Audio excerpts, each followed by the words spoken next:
making history. Absolutely phenomenal. And Ace is the champion of the Intel Extreme Masters World Finals.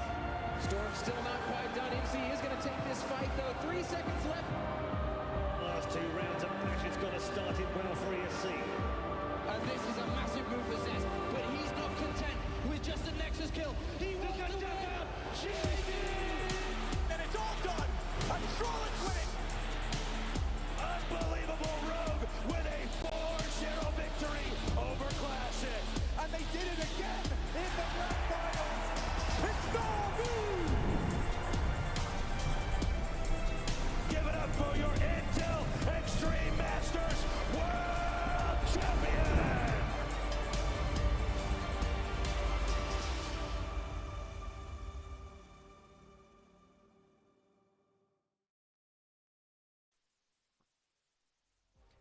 Welcome back then to day number 2 of the IEM Chengdu 2024 Asian Closed Qualifier. We had a lot of fun yesterday, unfortunately. We did say goodbye to Wings Up, and that sets us up for the lower bracket final first, and then of course the grand final later where the Mongols are ready and waiting. Any big surprises yesterday, Michael, or fairly with the script?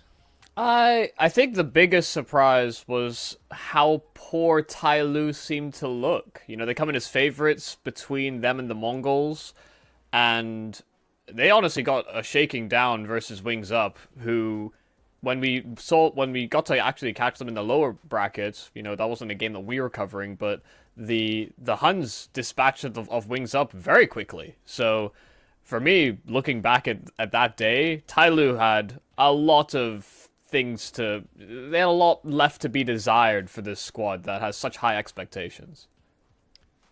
Yeah, I think I don't know. These qualifiers are always a little bit funky, aren't they? And then remember, a lot of these teams are playing concurrent matches. I mean, Tyloo today, they've already played a best of 3, which is pretty impressive. So I don't know. It's hard work playing all these games, but this is online Counter-Strike, and Tyloo have got to, you know, tie up their shoelaces and get into it. Yeah, and also Tyloo alongside the Mongols are actually playing from LAN at the moment. Like you said, they played a game already today, but that's because they're participating in Extremes Land concurrently to taking part in these qualifiers, because Chengdu is a big deal. You don't want to miss out on an opportunity, especially when Asia's Counter-Strike seems to be getting a bit more love from tournament organizers. We have this, we had CAC at the end of the last year, we have the Shanghai Major at the end of the year as well. You know, there's a lot riding on this year for Asian teams, especially Chinese teams coming into this year, because it just seems to be a landing spot for some of these larger TOs to come in. So, you know, we kind of fixate on the growth of the Asia market, and, you know, the day that we have ahead of us today actually will kind of focus on the region that has had the most growth. You know, we've got still 2 Mongolian teams and only that 1 Chinese squad that's trying to compete for Chengdu. Let's take a look at the bracket so far. So as mentioned, unfortunately, Wings Up have departed. Sad times for them. They lost in the lower bracket semi-final yesterday, and that wasn't a particularly close game, let's be honest. The Huns ran all over them, and of course, what should have been the most exciting game yesterday, the Mongols, Tyloo. That one, again, wasn't necessarily the closest series. I mean, maybe on the second map it went a little bit closer, but I don't know, Michael. It feels like today, Tyloo, we know they got some great players. We know in the past they've beaten the Mongols in various tournaments. They've placed well internationally at times. They've definitely got it in them to beat the Mongols and compete for this spot in Chengdu, but they do need to prove something today, don't they? Because yesterday, it wasn't perfect. Yeah, it honestly looked tragic. The way that they lost to the Mongols was actually kind of hard to watch in certain places. Like, they weren't even getting opportunities in rounds. They're getting shut out everywhere on the 2 maps that they played, basically. So, yeah, I do think that there's a lot riding on today for Tyloo. It's quite a busy day for them, considering, like you said, they've already played a best of 3, and they're going to have 2 more ahead of them if they want to make it to Chengdu. So there is a lot to prove here, and I feel like they've got some really hard tests ahead of them. Should be exciting stuff. As I said, the first game will be Tyloo versus the Huns. The grand final, barring a very long lower bracket final, will be at 1:30 UK, 2:30 PM. Central Europe, and then the Mongols will play the winner of this game. Either way, let's dive into this matchup. I think Tyloo, for a lot of people, are more of a known quantity, formerly Rare Atom or Cyclone, those guys. But the Huns, Michael, some of these names, you'll look at them and say, hang on a minute, this looks a bit like the Mongols. What am I doing here? This is a little bit weird. So what's going on with this lineup? Where do they come from? Yeah, I mean, there's a lot of players that have actually stemmed from or played under Blitz from previously Checkmate to IHC to now the Mongols. You know, Bartak, as recent as this year, was actually competing with the Mongols for Paris in the last CSGO major. So, yeah, Score, 9, both players as well have made majors with Blitz. And then you've got these tertiary players in Sogu and Yami that come from completely different backgrounds, you know, have been through the same sort of ringer teams within the Mongolian region, your Mazalais, the Black Company, you know, they've had the same sort of growth period. But I think the big distinction here between those two players is Yami as a young rifler, guy's 18 years old, and the man frags. Like, if this guy passes eye test in terms of just how strong he is mechanically, and he also had an opportunity when he was on D13, I think, to actually boot camp in Europe for them, I think, ahead of one of these showdowns or one of these international chances that they got. So it's a cool story for a young player like Yami, because he's actually one of the sort of emerging stars out of the region. I actually remember when I coached Endpoint, I think it was D13. I'm sure it was a few of the Mongolian or various Chinese teams as well. They would just boot camp in Turkey for like 3 months. They'd just be playing so many scrims, and you could always get one against them because they were literally searching, I don't know, 8 a.m. to 8 p.m. every single day. So I guess they wanted to maximize their time in Europe. I think for me, Score is still a very interesting storyline for those. It's been a little bit of time. He did play for the IHC team, the team that is now the Mongols. He had a bit of a bizarre exit from that team where it just didn't feel like it was all necessarily said in public what happened. It felt like some sort of internal problem, at least from my perspective. He goes to the Tyloo International project, and that really never had any legs. And Score was potentially the best player on IHC when he moved out of that lineup. So I'm very intrigued to see, has Score still got it? Has he dropped off individually? Can he still be one of the better players in this region? Yeah, and can he actually show that, you know, that what the version that we saw of him on Tyloo, because there were high profile players on that international Tyloo roster. Like we had Ben Ted in there, we had Score, and everybody seemed to sort of fumble the bag, so to speak. So I do think that there is maybe a little bit of a downtrend for Score, but I actually have high hopes for the Huns roster. Like if you were to build a so-called like secondary super team within the Mongolian region, this is kind of what it looks like. You know, you've got experienced players, you've got hard-hitting, aggressive riflers. I think they've got the right pieces for this Huns project to actually do some damage. Let's talk about their opponents. Tyloo. It's a little bit different from the team we've seen for a couple years now, as Mazea moved out of the lineup. Orman, someone who had played with a lot of these players previously, came back into the mix. It raises some questions of who are the star players, who are we looking towards. Maybe it's Orman and Kaze we're looking towards and saying we might want a little bit more output, at least moving forwards, especially when we're potentially playing a Mongols in a high-pressure game. So talk me through this lineup at the moment, because I don't know, it just does feel to me like there's a bit of stagnation here. I'm not sure where they really move next. Yeah, I mean, Jamyang, definitely like a lurking sort of rifler, someone that you want to have in late round situations. Mercury, a great sort of opener for a lot of rounds. And usually, I think this is where the peculiarity strikes, is that he'd have Mosea on tow with him. So between the two of them, they'd often just be able to breach bomb sites as a pair. I think things start to kind of fall off a bit because Kaze is a very passive AWPer, never really takes much of a risk, and only really does so when they feel like they are massive underdogs in games.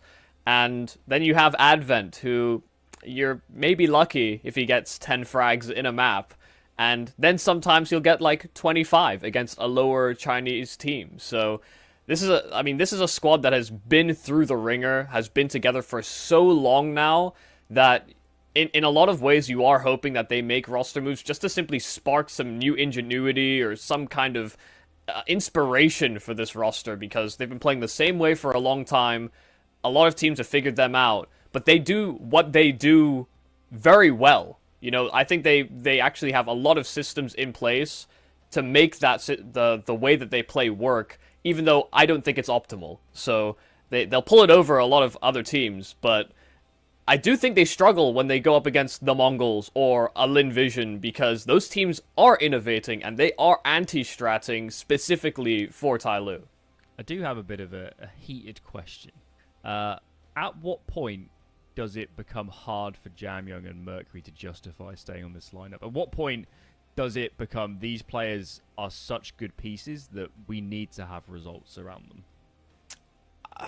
Again, I think the whole fact that they even went to Tyloo is such a peculiarity. You know, you asked me kind of a similar question yesterday at the end of the broadcast. Yeah. Kind of, do players start to leave rosters? You just don't see many turncoats in the Chinese region. So I think unless there was somebody sort of massively vouching for them on like a Lin Vision, like where do you go aside from Tyloo? Like Lin is your best option, and they're doing better than Tyloo currently. So why would they make a change? There you go. Either way, you've got the veto is in. Perman's out the way. It's going to be a nuke pick for the Huns, which is a solid map for them, but we know Tyloo are quite capable. We've seen it a couple of times already. Vertigo for Tyloo that we haven't actually seen yet during this qualifier, so that will be nice and interesting. And finally, Inferno, and we've definitely seen plenty of Inferno from Tyloo. So how's this one shaping up for you? I mean, these maps are fine. I'm a little surprised with the Vertigo, to be quite honest, because we've just seen such a tendency for them to really lean into an overpass, and maybe it's not really worked the same way that they want to, or maybe they're still anticipating having to play the Mongols on it later. But I think these maps are fine. Like Nuke, Overpass, Inferno have really been the maps that you've seen the best work out of Tyloo thus far. I'm actually interested more to see what the Huns offer up, because I think they've got a lot of really aggressive pieces, whether in early or late rounds. Like Sogu's a great sort of closer piece. Yami's a great opener. Score in mid rounds is great. You know, I think there's quite a few threats here for the Huns, and these maps are quite solid for those kind of decision or those kind of flowchart players in my book. So I actually think this is a very competitive series, but I don't think Tyloo are going to be disappointed with these maps. Yeah, I think the only question is, we've seen them pick Overpass pretty serially through some of these series, and for whatever reason they've decided to go for Vertigo, which we have to assume they're a little bit less comfortable on, given that they won't pick it into other ones. So how are we going to frame this one? Because when I look at these lineups, I actually think in individual talent, there isn't much in this. Score, Yami, maybe not quite of the caliber of Yamyung and Mercury, but if you average out the rest of the players, I don't think there's much in this. I really do think it's closer than a lot of a less informed viewer might believe. But Tyloo are a more established team. They've probably got more structures. So how do you look at this one? Where are the advantages for Huns? Do they need some big rounds? Do they need those massive individuals? Is that how we're looking at this game? I think in terms of head-to-heads, like, the Huns will have an edge because Advent isn't really expected it to be a fragger.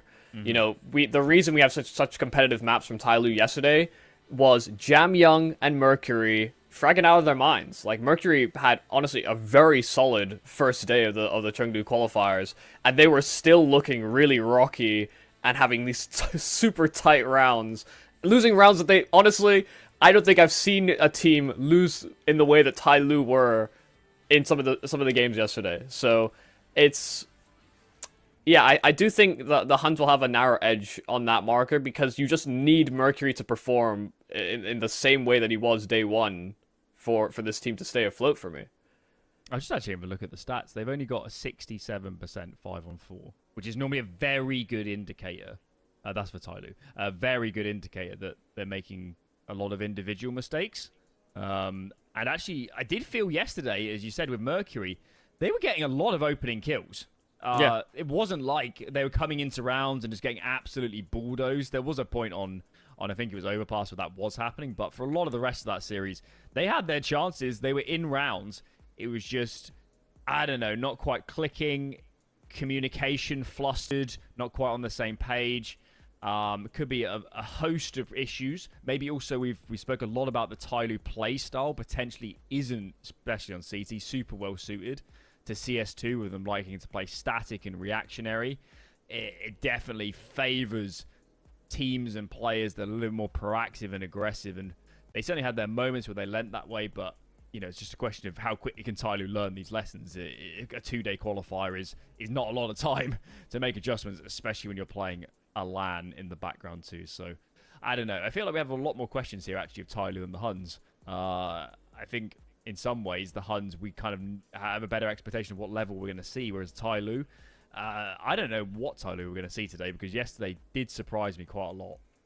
Yeah, I mean, I think with the Huns, we won't expect to see, like, a lot of like executes from these guys. Like, they're gonna take territory and they're gonna run with what they find. I think they're very much going to sort of target an area of the map, and if they get it, they're gonna limit test to that area and really strain like CT rotates, especially when we sort of watch the Huns on T side. So yeah, I think expectations are kind of set for the Huns, because they I'm sure by their accounts they want to be the second, if not the best team in Mongolia, because Blitz can't keep getting away with it. You can't keep bringing younger and younger players and still expect to be making the majors every time.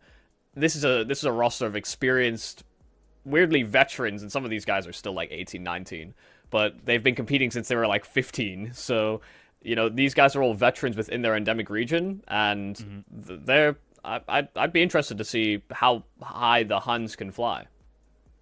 Yeah, and I think for Tyloo, when they're picking up this lineup, the expectation is to make big events, is to make majors. It's to, you're in a region that, I'm not going to say they're given a lot of opportunities, but they have decent routes straight into big events, where if you're a comparable level European team, you're actually going to struggle a lot more to get into big events. Yes, on an overall calendar, you might be in a better position, but you've got really great chances as a team from this region to make 2 or 3 elite level events over a year, maybe 4 or 5, especially as we're seeing more actually in Asia and in China specifically this year, and more, of course, qualifiers leaning their way. So I think if you're Tyloo and you're picking up this team and you're looking at the 2024 calendar, you're saying we want to be in 3 or 4 S-tier events, showing our branding again. They were a team that has history of playing in majors as well as top level IEMs and events like this.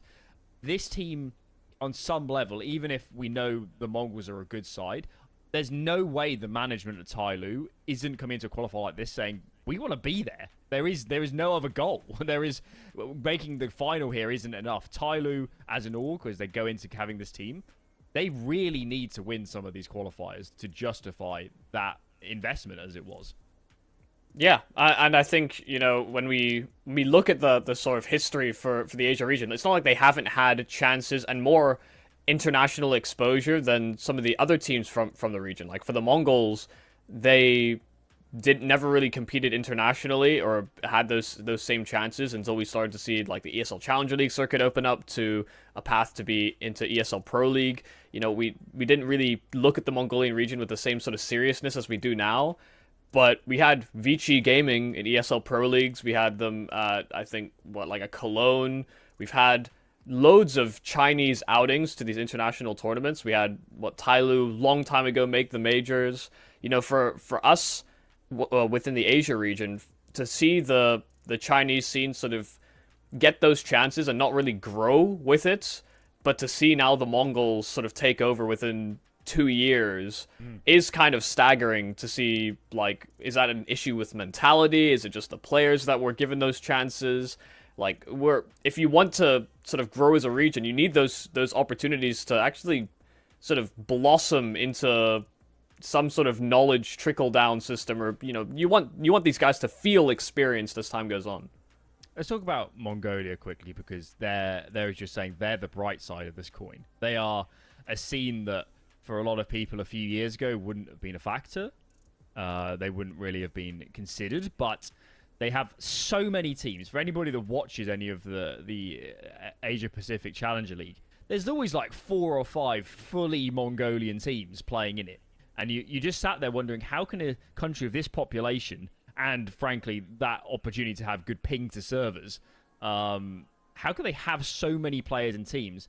And as you said on this broadcast, it's going to surprise a lot of people that the second best Mongolian team has a chance to beat a fully fledged professional level team in Tyloo that's been to international tournaments. The second best Mongolian team can still produce very capable domestic and international players. Yeah, you look at teams like Atox, the Huns, Eruption. You know, we've got other squads that are budding to be the second best in Mongolia outside of just like, oh, let's beat the Chinese teams. They already kind of have that expectation. I think there's this kind of a boldness and a stoic sort of nature to the Mongolian players. But you can see some of these guys get like mad fired up when they get a real chance at it. So yeah, I mean, I find it hard not to kind of fall in love with the story in the same way that the South American region had their sort of reemergence to CSGO. I love that the Mongolian region is getting all that love and attention now. It almost became like a little hub of Asia Counter-Strike, which is very strange because it's pretty barren, dry, and cold as hell there. So it doesn't feel very hospitable to be a hub, but they play Counter-Strike. You know, they don't go outside, they play Counter-Strike.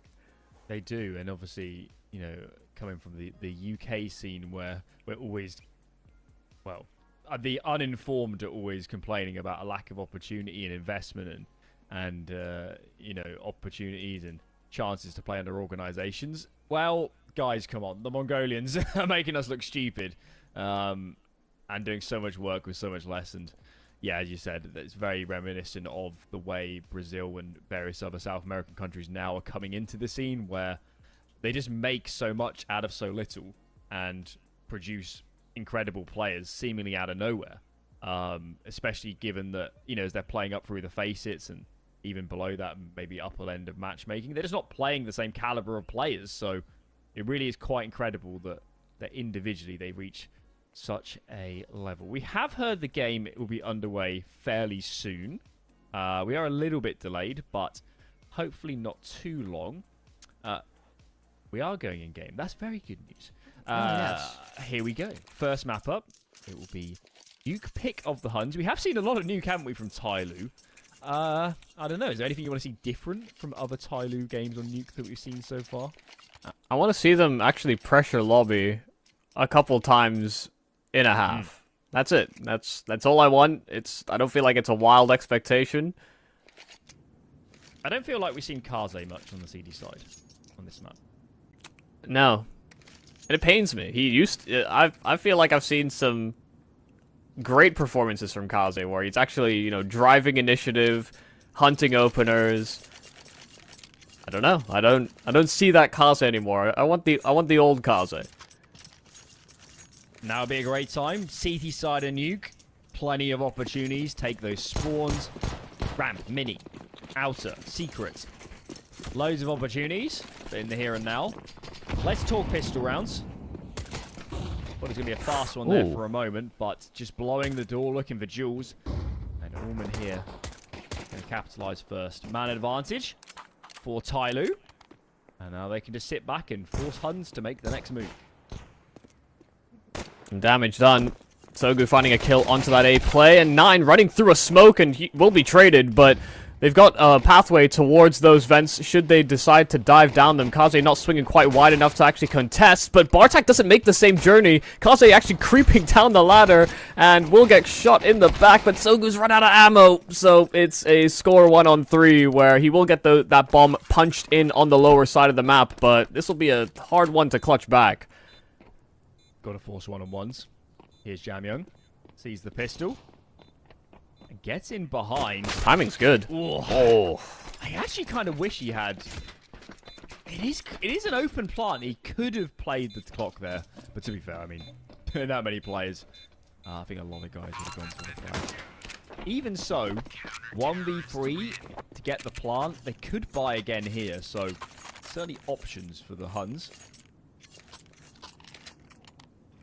Yeah, in a weird way, you know, I was talking about how my expectations for the Huns is that they're not even really going to go for a lot of, like, set-piece executes.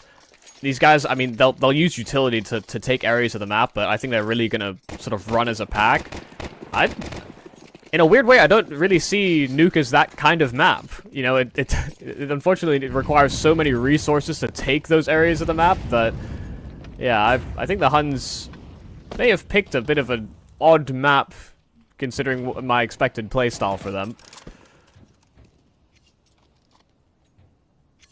But what do I know? Well, the proof will be in the pudding. Have conviction. You're going to be right. Probably. Maybe not. We'll see. Yep, well, you said what I said, but...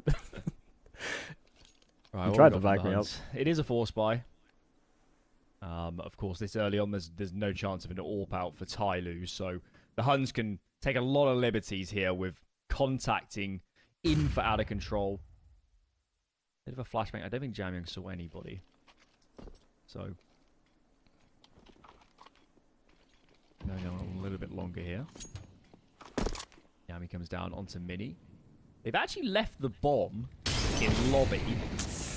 Just outside of it. Someone needs to scoop that up. I hope somebody realizes, because this real estate is all well and good, but it actually increases the odds that Tyloo's going to lobby push for some control. First kill goes the way of Mercury.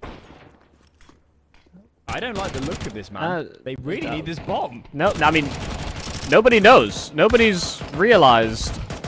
And, okay, but it does seem like 9 is going back to retrieve that package, but, what, 18 seconds, and we still don't have a bomb site? We haven't made use of this ground?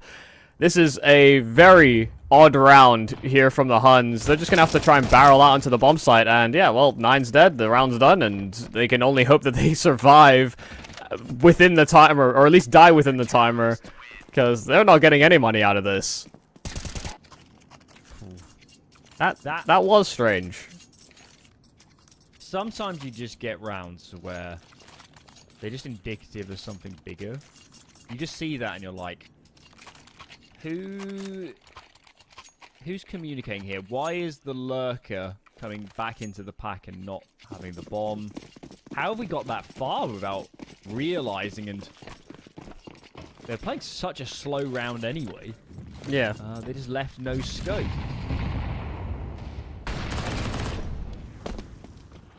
Well, that's a play we saw Oman go for a few times yesterday.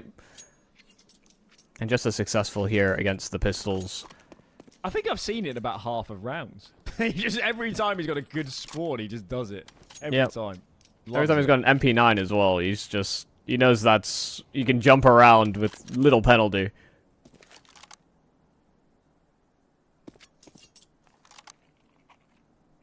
This is just a kind of a half buy. Was Bartek saved? Given the previous round. Here we go. Crossing out from red. Advent, you don't really take a duel. Just gonna drop his smoke. On top of Unbreakable. Has a decent angle. The player slipped in underneath. Score. Oh my lord. Finds the first. Aim punch a little bit too much. And Norman's on the flank, so it looks all good. Yeah, it's kind of a weird spot there for a score. In a weird way, you would have maybe wanted him to have played a bit of trigger discipline. You could have found 2 players for the price of 1, but, you know, worried about getting shot from lockers or heaven. You know, there could have been any number of positions that Tyloo occupied to cover for an emerging push out of the smoke like that, so it's damage, but it's negligible. The Huns now in with another buy, but you can see the compromise they have to make because of Bartak's mismanagement of funds. Well, I say mismanagement, but there's only so much he could have done. Yeah. Listen, it might have been him that was passing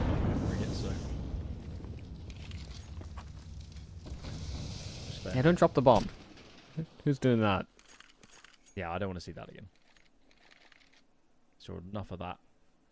Coaching them. Never again. Yeah, I think 9 has dedicated himself to carrying that package. He's the one that went to retrieve it as well, so... This is a map that suits Tyloo. If you're going to play pretty standard CT side, sit on nades, this for me is still a map where there's just so many off angles, there's so many difficult spots to deal with. It's not like a Mirage or an Anubis where it's just hell on earth to play those sites these days. Going to sit standard and in place. Oh, definitely there. First down, one player did make it into mini, but a lot on location. Advent, couple nice frags, give him credit. Going in from heaven. Doing work, now he's going to end the job. And that did look scary for a second, but yeah, good cleanup in the end. I have to say, a bit of credit here to Oman. I don't think outside has really been an issue for Tyloo, and I think historically that has been one of the problem areas, whether it's been Kaze or I think most... I think it was Mercury, you know. I might be wrong. I've got a feeling it was Mercury that played it. Yeah, I just seem to remember it being a vulnerability in some of the previous times I've watched Tyloo, because weirdly, they get more rounds on T side than CT when they play Asian competition. I'm going to check. I have the softwares to find these people. We have the technology. We do. We're advanced here. Actually, not that advanced. This website's crashing. Yeah, either way, it seems like they've got a little bit more of a clue in towards outside, and you can see the Huns are just trying to grind out almost like a mistake, or get sort of this forward territory that Tyloo are just not getting caught off by.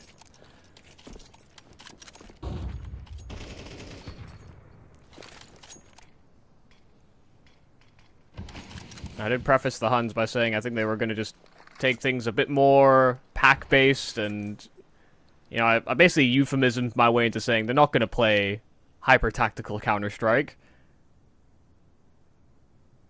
But they do build a wall of smokes, and they do cross towards Secret relatively undetected. There are two players already committed towards the lower side, however, and that's Jamyoung and Mercury. These are not the guys you want to run into.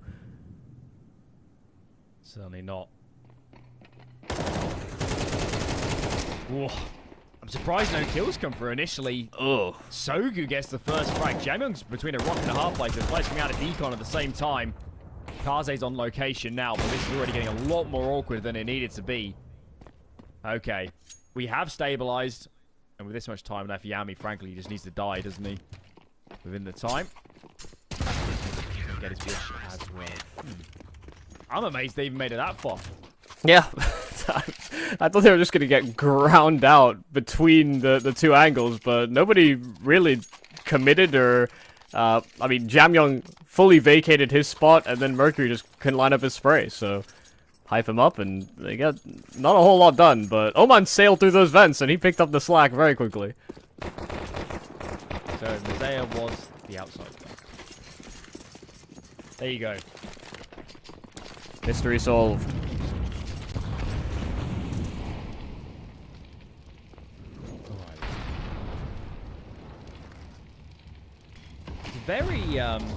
Very slow brand of Counter-Strike from Huns at the moment. A lot of lobby defaults into a decision. Haven't seen fast out across smokes. I mean, they could even go this sort of timing. You just need to wait out the early smoke from Orman by the red crate. But they're very content to just sit in lobby and burn the clock a little bit. Somehow Yami's made it all the way... Okay, he didn't in the end. He almost did. Made it all the way into Secret. He gets punished, and now that's a nade set gone. They've actually only got 2 smokes unless one's on the ground. So even crossing out, it could be a problem, or equally selling that possibility. So, okay, there is a smoke on the ground. That's good news. Still though, man down. Hard work playing T-side and nuke about all the numbers. Yeah. Honestly, more credit just keeps going out to Oman. I think this might be the firmest start I've seen out of him. Maybe the biggest justification for his replacement of that young talent. Lots of smokes now here for the Huns, but they're trying to dive into the vents. Score trying to emerge out of the smoke, and Mercury trying to be the man in hot pursuit, but he missed the vent. 9 just the last man standing, however. The player that made its way towards lower did not survive for very long, and it's only 1 casualty here for Tyloo. That was Mercury playing close to that door and close to that smoke. The Huns not showing us much of anything here on this T side. This is a blinding start. Absolutely blinding start. Just look at the frag counts for Tyloo. It's about as good as it gets. And as you said, Orman outer player probably the most important position, potentially on any map. That's how important that position is.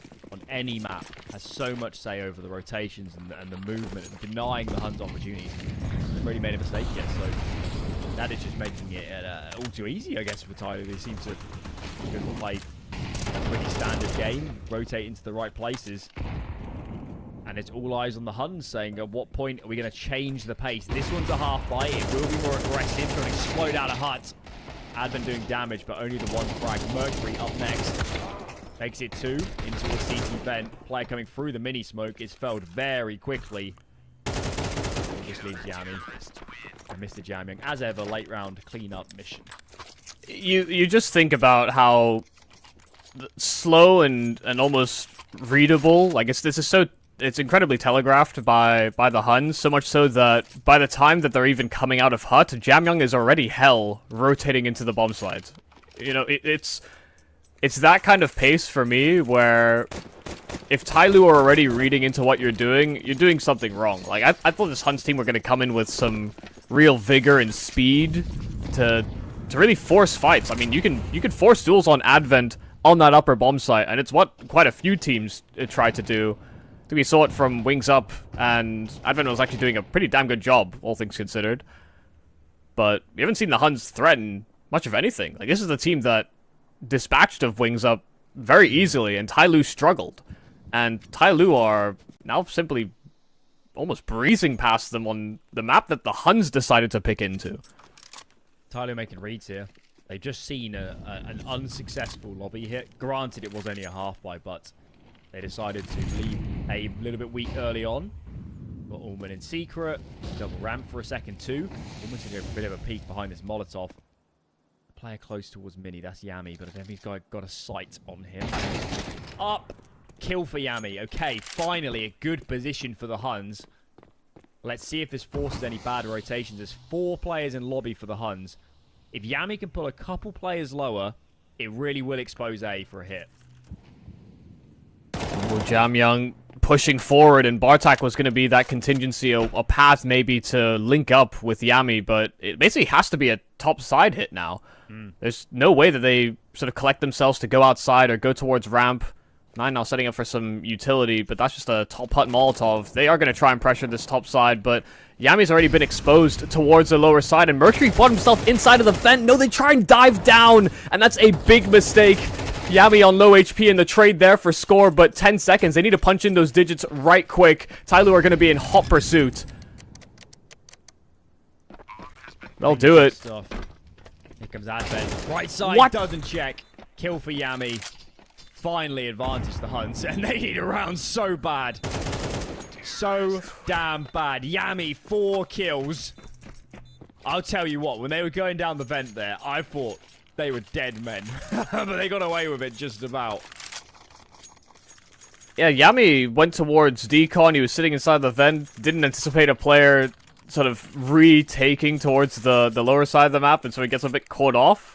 And then they still dive? I thought because he got caught, they'd commit towards that upper play. But, yeah, it gets very precarious. Massive round from Yami. 4 kills, some nice clean shooting, even though he was on low health. But there goes Kaze. A different look, a bit more aggressive, fighting around the util over at main. This is a knee-jerk reaction here from Bartak to try and get something back, but 9 has at least found Oman. You know, sing Oman's praises on his outside play, and now 2 rounds he's been unable to hold his spot. Oh, and a bit overzealous from Jamyang. Betting a bit scrappy for both teams now, isn't it? Yami's taking a lot of space. These CT players on A are about to have a very big problem. You can see them now pushing lobby. Wherever the space they've lost. Kaze, perfect. Just readjusting at the right time. And now with this lobby control, a lot better for Tyloo. It's just 9. Kaze doesn't actually need to face this. Down. Oh my no! Lord! 4 kills for 9. 4 in the previous for Yami. The individuals are the only reason the Huns are in this game. These are also mistakes from Tyloo. That is a big mistake. You know, in the 2-on-2, not clearing an angle, you could maybe get away with that. But after they re-aggress into lobby, they're 3v1. You know, they have such a strong position. They make the perfect call to counteract the flank that was happening from heaven, and then they get sectioned by smokes, and they try and fight in front of it. They're just a little too slow to the draw.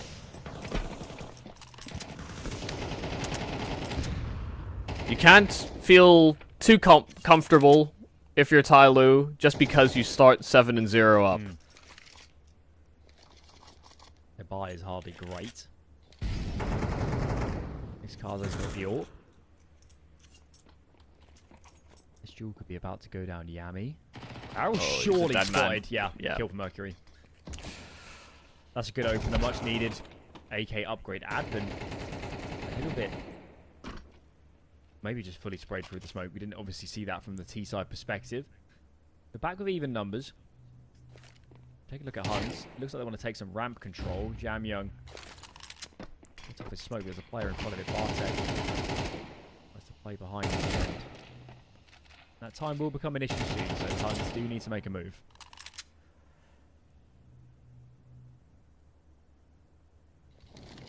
Well, they do know that there's an AK on the top side, so they are going to try and pressure Jam Young. He got tagged up behind that smoke, but this SMG can still be deadly. Bartak not immediately floored, and so no kills here for Jam Young. A pathway in towards this lower site and a smoke down towards Decon. They should be able to secure this plant, but opening those double doors, Kaze lightning quick on the first, and they're just getting chewed up by Mercury on the rotate, also swinging from double, but it comes down to another 1v1, but this time it won't fall the way of the Huns. They needed individuals to step up, and that would have been an ace clutch for score if he pulled it off, but no cigar. Heck of a good try. For a third 4K in a row for a Huns player, so I guess that's nice. But for Tyloo, bit of stabilisation. Big credit to Mercury for getting those frags, and Kaze, of course, very quick on their feet. Their bomber gone down, that becomes so much more difficult just in that transition coming down from the ramp to the site. You have chances, flashes through, Score's going to go. At some point, here he is. Straight through that smoke in towards CT vent. No idea. Advent gone. Mercury 2. A bomb site pretty much fully seated as Jam Young comes out of heaven. The teammate behind him, that's Kaze. It's very awkward to fight on an AWP from heaven. Orban comes through mini at the same time. There's so much going on. These T-side players are trapped on the site. Someone's going to push. But he is sighted. Oh. Wow. That was carnage. And another 4K. Oh my gosh. Oh dear. That got real weird. I feel like Kaze has to be frustrated. You know, he's 12-3. You know, he's feeling good about the way this game has played out so far, but he knew that player on site was low. And his P2K just wasn't shooting straight. That's the kind of fine margins that the Huns are winning rounds off of, and getting 4 is about all that they can hope for. A lot of time to do it as well. Thought this map might have just been over and done with, but on the low buy, starting off okay. So we're getting some information about 2 players pushed in towards lobby, but where is that bomb? Is it outside? It's outside. Yeah, yeah, good. Yeah, okay. I was very nervous. It looked like it was door, and it was, but just on top of it, so they're fine. Everyone breathe. We're okay. Yami's in hell. Oh, no, he's up in heaven. Mercury's below on A site. Got a hella good opportunity here to crunch A. At some point. Kaze down. Yami does show his positioning, but that's going to do bad things to that team side, irrespective. Teammates come out of... Yeah, lucky Yami to bide his time a little bit more. He's allowed Mercury now a chance to play behind the site. And it's just 9 remaining. Mercury comes good. What a stellar half from this young man. Done so much work. And 9 is not long for this world. 9-3 for Tyloo. What a start to the series for them.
Second half, Tyloo, strong lead. This is the Huns pick as well. We know Tyloo are quite capable of a side on Nuke, but you know, we asked a lot of questions at the start of that first half of what team are the Huns going to play, what sort of style they're going to bring. And unfortunately, strategically, they weren't really in that half. Fell on some big individual plays to even get this far. And they definitely need those names to continue hitting hard to have any chance of ensuring a good start to the CT side. Yeah, absolutely. I mean, barely managing rounds and off of so many quad kills, but a little investigation from Score in at door, but caught off, and Yami's actually there to bail him out. Sogu combining with his dualies. So a couple of kills quite quickly here for the Huns, and Tyloo a little befuddled, a little disjointed here on this pistol. A lot of individual fights being taken, not a lot of successes. Kaze found his, but he now no longer has teammates and no longer has life. All in all, pretty solid pistol here from the Huns, just picking Tyloo apart. Yeah, there's a roadmap back into this game. That's how it starts. Clean pistol, no plant for Tyloo. And, yeah, let's keep this going from here. Very surprised if Tyloo forced this one. I don't want to see any losing to Glocks or USPs. Had enough of that yesterday. Yeah, indeed. For those that weren't around for yesterday's games, certainly in the first series up against Wings Up, there were a lot of bizarre rounds from Tyloo, losing numbers and even rounds to lesser investment. I will say the second series up against the Mongols, that was more the Deagle rounds. Yeah, yeah. How is advocating did he get a plant? If you got a plant there, I'd have actually been outraged. Yeah, the ones losing to the Mongols on Deagles, you know, to me that's more excusable, but it is still a problem. The Mongols were very on. And this game could still be on as well. Like you said, this is part of the roadmap. Dealt with the pistol, didn't allow a plant as well in the round against Glocks. And Tyloo come in with a buy, but they won't have any sort of surprises coming in. Don't have util on absolutely everybody. Not AKs across the board. No AWPs. I mean, anything they have to worry about. So, but the bonus round here for the Huns can be treated as such.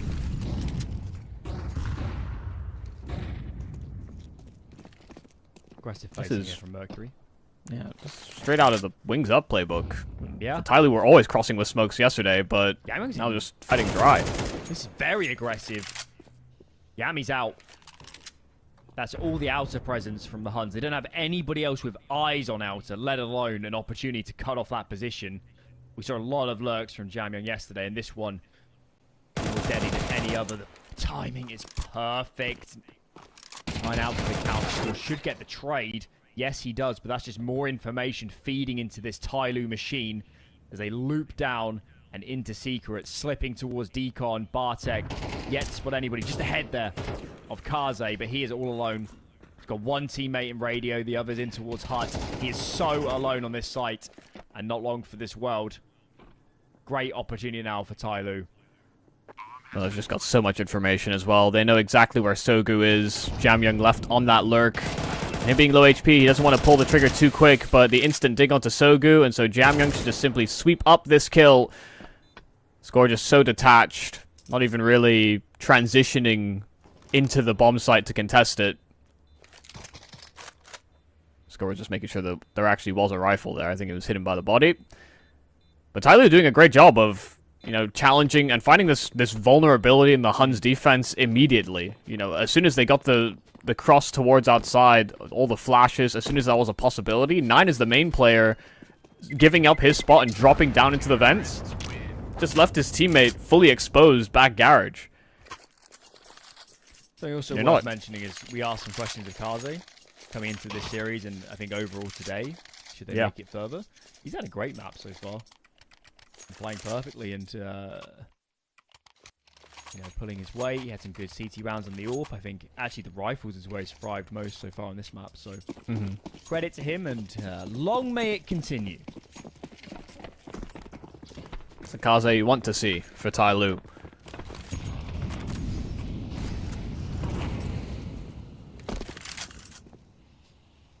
that was the bonus round. So the Huns are fine to reinvest here, but you can't allow Tyloo to simply inch their way to a victory. You have to see a very solid performance here on the CT side, and that first start wasn't exactly ideal. A lot more of this here from Tyloo. They love getting Jamyoung over towards Hell, but he's sussed out Mercury there the trade, and Bartek trying to pick up the slack, but nobody else will take up Jamyoung's journey.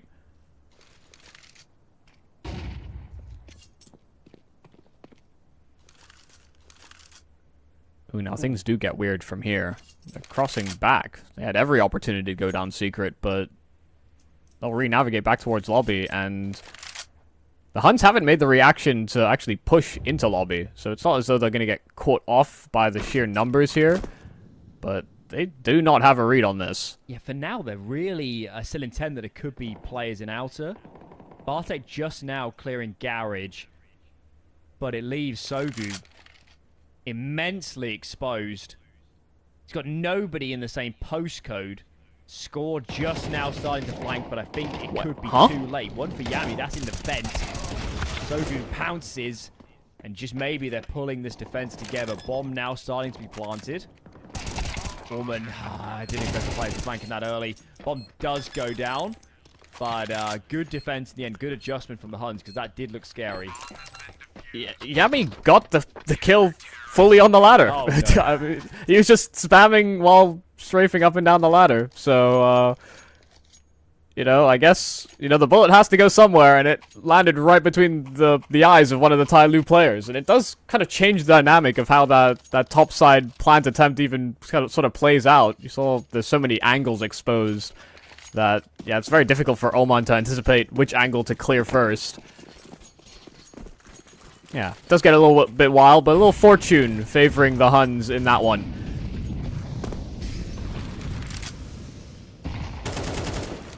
Yami score, the two names we brought up before, are having good maps.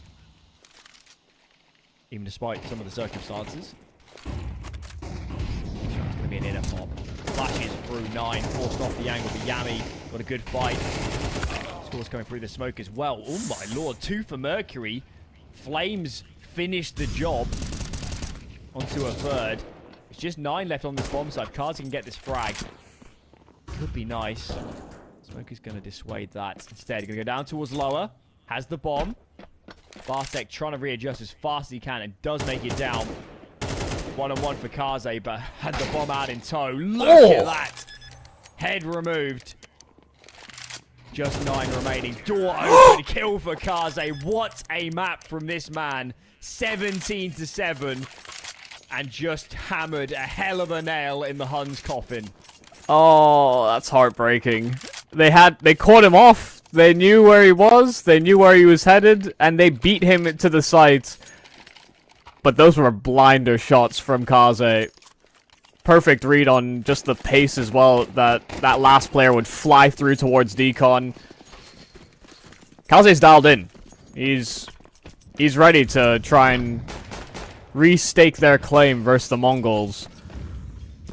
Of course, only the first map in the series, but they have set a pretty high standard. Well, there goes Yami with his shotgun. Oh, man. Come on. What's going on there? Oh, my lord. Very aggressive. Score's got an orb. Yep. In towards Secret.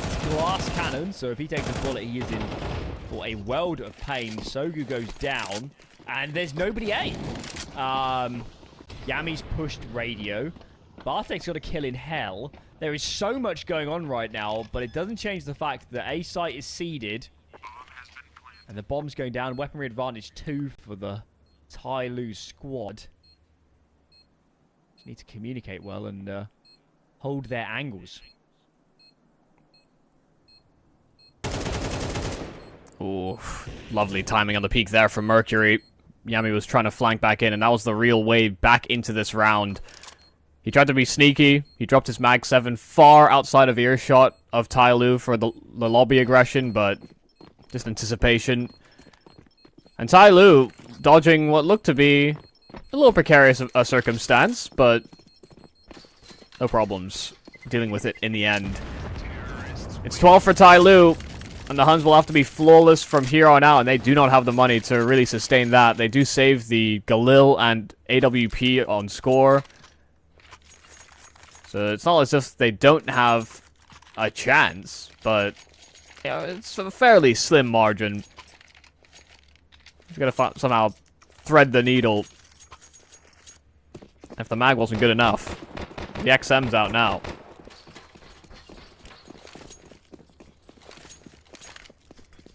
Huge opportunity here for Tyloo. And let's be fair and give them credit. We asked a lot of questions yesterday. We asked a lot of questions going into this series saying Tyloo, they can play better than they did yesterday. That it's as simple as that. They can play better Counter-Strike. They can have more structure and better communication. This game has been brilliant. The individuals look great. Kaze's having a stormer when yesterday he wasn't always on the money. And there's been very few gaps. They've been dictating the pace. They've been playing an aggressive T-side, which at times was a criticism yesterday. And Mercury continues to be potentially the player of the qualifier so far. Another head removed. And the Huns, with lesser guns, with lesser numbers, with lesser map control, have somehow got to turn this round back in their favor, or they're going to be in a lot of trouble in this series. This is the real strength of Sogu. A great mid-round reading kind of player, and he's hot on their heels as they escape from Secret, but he might not be able to get there in time. They're bridging their path in towards this A site, and even though they just came out from main, that could still be an angle left exposed. They actually smoked behind themselves, so really conscious of that fact. And 9 as well spotted on his flank, has Bartak right behind him. Oman there and prepared, and all they knew about was that door player. 9 trying his best, and he'll find both kills. Switching out to the XM, every gun that you can even think of, but 2-on-2. And very difficult for them to clear things out towards CT. Then Sogu comes out swinging Mercury back at the bomb site. Talk about a good map, talk about a good performance. And the Mercury side of Tyloo may just have missed the mark. Oh, I really thought he was going to seal it. Mercury has been so on form, but 9 is not going out without a fight. Still going. That looked deadly when it was a 3-on-2 in Tyloo's favour. Right, the retake in the end. And Mercury with a chance to get it done, but he's had such a good map, let's not fool him. They wouldn't be up 12-7 if it wasn't for Mercury, so a little bit of leeway. What's this then? Oh, it's just a half buy from Tyloo. They could have gone all in. Decided to play a bit of a safer game. Hero AK out on Mercury, and that seems like a good choice. The best chance of getting a nice opener. So, chance here for the Huns. They're not up against a full buy. Let's see if they can take this game further.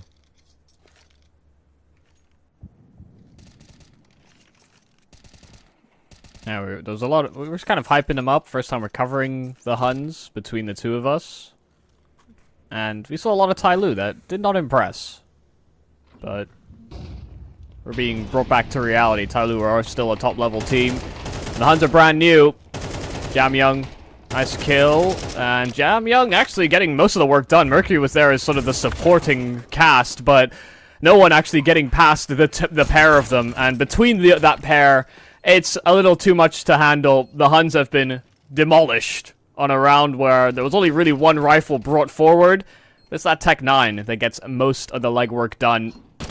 Can't imagine Bartak has much to say in this one. Oman dropped, but clearing top hut in a post plant coming out from door couldn't be me, and it's probably not Bartak either. Yeah, gets caught off, and Kaze will clear it. A 13-7 on the Huns map pick. You know, a bit of a risk going into a nuke, but Tyloo showed their strength on this map.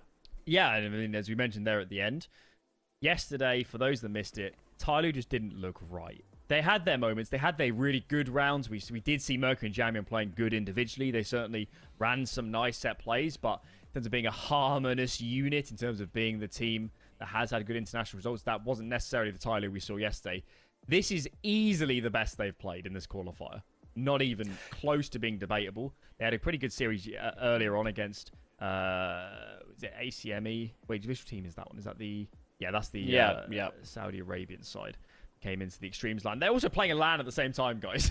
So they were up playing their first series of the day 6 hours ago or whatever it would have been. So, credit.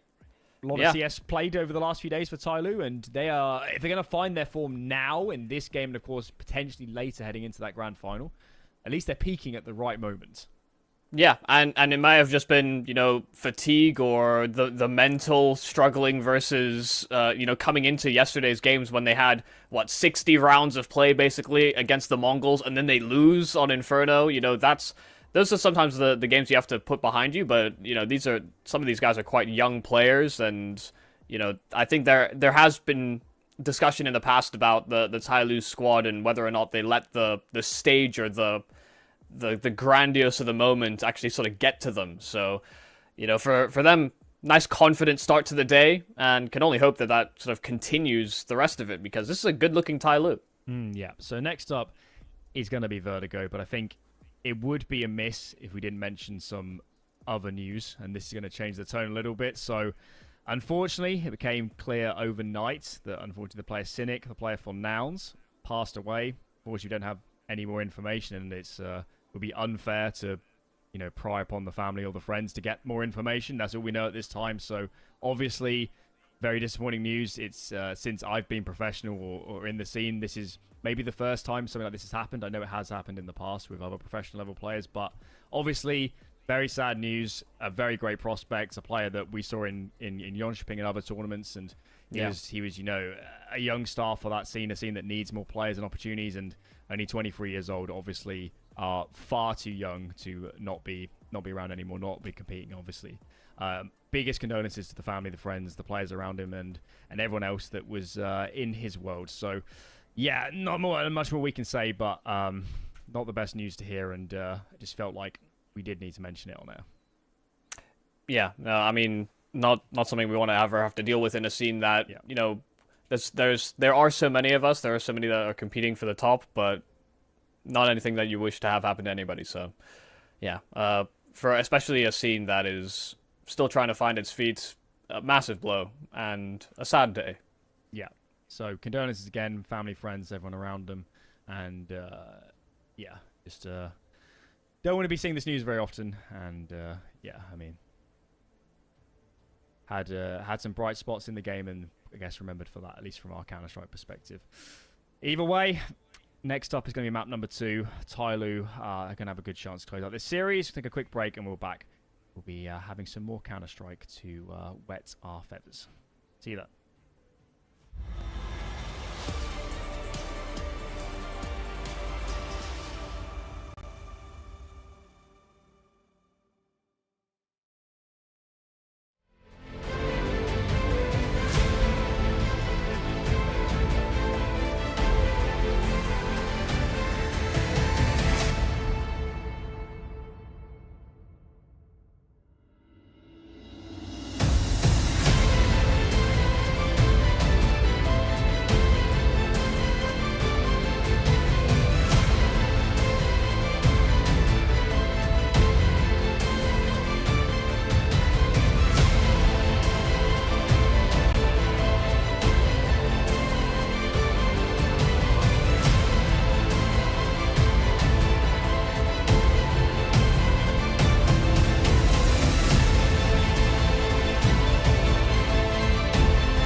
Welcome back. Map 2 next to come in the IEM Chengdu Asia closed qualifier. And winner gets a spot in IEM Chengdu, which will be in a couple of months. This is the consolidation final. Winner of this will play among us a little bit later on for that spot. Got the Huns up against Tyloo. Tyloo just won their opponent's map pick. It was Nuke. It was a map they're comfortable on, but this has not sowed the seeds for a great series, let's say, for the Huns. Next up is Vertigo. And I think it's safe to say, actually, Michael, that both teams are unknown quantities a little bit coming into this map. Yeah, Tyloo don't exactly play a lot of Vertigo. It's kind of strange to see them pick into it because this is not a map that I typically expect for them to have in their rotation. You know, this is a map that I expect other teams to maybe pick into them, if anything. So maybe this is just a sign of confidence that they've worked on it as time has gone on. And for the Huns, yeah, I mean, it is a brand new project, so there's only so much data you can sort of extrapolate from the way that these guys are playing. But, you know, it did feel like they almost woke up as time went on. It felt like we got some more convincing rounds from the Huns, but, you know, all in all, with the way that Nuke played out, you know, Vertigo kind of plays similarly in the way that you sort of take territory and take map control. I need to see a better looking version of the Huns, because if Tyloo are going to play to the caliber that they are already entering this series, then the Huns are in for a bad time. And, you know, that's not the way that we were sort of prefacing this game coming into today, when there were so many questions, like we've sort of been mentioning, about Tyloo and what kind of level they would bring to these qualifiers. Yeah, and even if you have all the strats in the world, what if Mercury's just running up ramp towards you? You might be in trouble. Yeah, what if Kaze is just having a hell of a day as well? He was brilliant in that first map. Clutch as well. Very nice to see. Maybe not the map, especially in CS2 Vertigo for authors, but in terms of having more depth to this Tyloo lineup, that would be nice. Is there a player or players on the Huns? I don't want to put it all the pressure on them saying that they actually, you know, they really could win this game or they could really turn it in their favor, but who are the players that at least could make this compelling? Who are the players that could really cause Tyloo some problems? Probably the only real crowbars that they had on Nuke. You know, we had great rounds from Score and Yami that really let them into that Nuke at all. Otherwise, it would have been a complete blowout for Tyloo. So it's those guys. You know, those are the aggressive riflers that I thought, honestly, would be playing more together than, you know, sort of distancing themselves and going for these lurking sort of late round plays. You know, I want to see them play as a pack, because they have some great riflers to play that kind of way, but I don't know if it's just too early in the Huns' life cycle for too much to be sort of put on the tactical elements of it, because coming into this team, I didn't even really know who was calling. Sogu is the oldest player and has played with probably the most other in-game leaders aside from like Blitz and that system than everybody else on the team, you know? So I feel like he probably brings the most ideas, but he's also not as experienced as some of these younger guys on his team in terms of like the top levels of Counter-Strike. So it's a weird place to be, where they may not even have a philosophy sort of nailed down yet for the Huns. Are you aware of their situation? Is this an organization, or is it more of a... I believe this is an organization. Okay. Yeah, as far as I'm aware, this is an organization. Okay. So. Well, if that is the case, then maybe more set practice, support staff potentially, all of those things could be feeding in. We hope to be underway soon. If we could get an update, that would be mega as well. We don't want to keep you guys waiting. We're also running out of things to talk about at the moment, going further into this one. Waiting in the final, of course, is the Mongols, where they didn't see yesterday. Mongols had a pretty storming day. Fairly clean series. Maybe at moments on one of the maps against Tyloo went close, but overall, they look like the team to beat in this qualifier. I don't know, based on what you saw here on map number 1, is there scope for Tyloo to make that a closer series? I'd like to think so. Like, these guys, this is the thing. I've always been really sort of enraptured with this sort of Tyloo core because they picked up younger players and because they were always playing second fiddle to the old Tyloo. And that old Tyloo roster didn't have a lot of tactics to them. They were very much just bar brawling their way and outskilling people, which always felt weird. You know, that was why Asia Counter-Strike is such a misnomer on the way that they play the game. People always looked at Asia Counter-Strike as just like hectic, no holds barred. It's always manic. There's nothing makes sense in Asia Counter-Strike. But there were teams, and you know, one of those teams was this Tyloo core actually trying to play a more tactical style. Maybe not the most diverse tactically, but they were trying to play like a European style in Asia, and they kind of made it work. I feel like they leapfrogged over the previous Tyloo roster because they played a solid tactical game. But I do feel like they've maybe stagnated. You know, I feel like there needs to be some more inspiration on this roster. I don't know if that's like coaching staff, or if that's you need a secondary caller, or maybe Advent needs to take a break to do some soul searching. I don't know what it is. But this team, I want them to do well. And I feel like the Mongols have gotten away with too much international success for me. I think on some of those lines, it's going to be quite fun to see them on Vertigo, because I know on Nuke, I know on Inferno, I know on Overpass, they can just play a fairly default game, and at least domestically, they're going to stand a chance.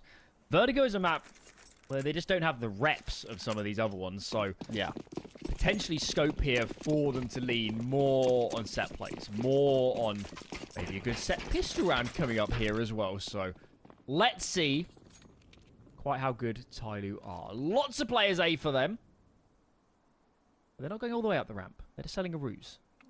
Applying some pressure. And I think they're going back to B. There's a player down the ladder.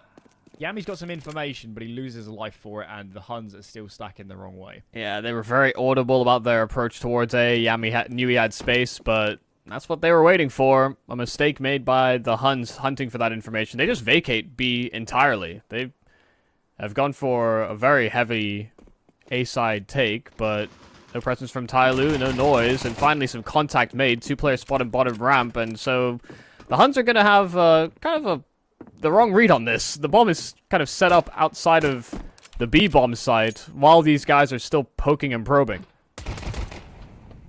It should be fine. I would like Tyloo to coalesce. Here we go. And now moving towards B. And Mercury will just hear these players as well on A.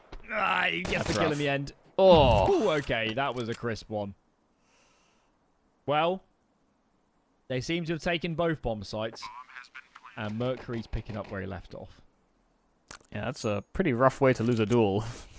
You know, just running out of bullets and knowing your demise is not far away. Tyloo just playing a patient game and honestly sort of engineering the mistakes of the Huns in this round. That's a really nice pistol. May not be the pace that some people are going to be happy with, but that's the way Tyloo like it. I was having a look. Mercury is the highest rated player. Yeah, I'm not surprised. No surprises there. His KD's off the charts. He's having a great time thus far. Senzu's number 2. Yami is up there. So clearly must have had a pretty monstrous series yesterday in that lower bracket first game. And he was by no means bad in that first map. It just didn't feel like the cavalry was there, or necessarily the unit was functional enough to even make use of a good individual player. Yeah, a lot of individual plays and just no resources.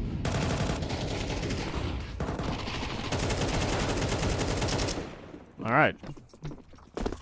Smooth for Mercury. Just having one of those days. Yeah. Just all works. Can't go.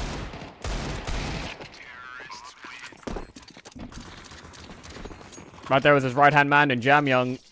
Not a single casualty against that USP stack from the Huns. Of course, not buying, losing the pistol pretty handily, and not getting a lot of damage in. They will want to try and bound into success. Not sure if Advent's upgrading, or nope, it's reshuffling to Oman. That may be an indication of pace here for Oman. Had a spawn that he could take towards mid or B. Yeah, he's applying some pressure over towards that B bomb site very quickly, and so Bartak's already funneled back, and Score's taken a whole world of damage right off the jump, just getting naded into the sandbag.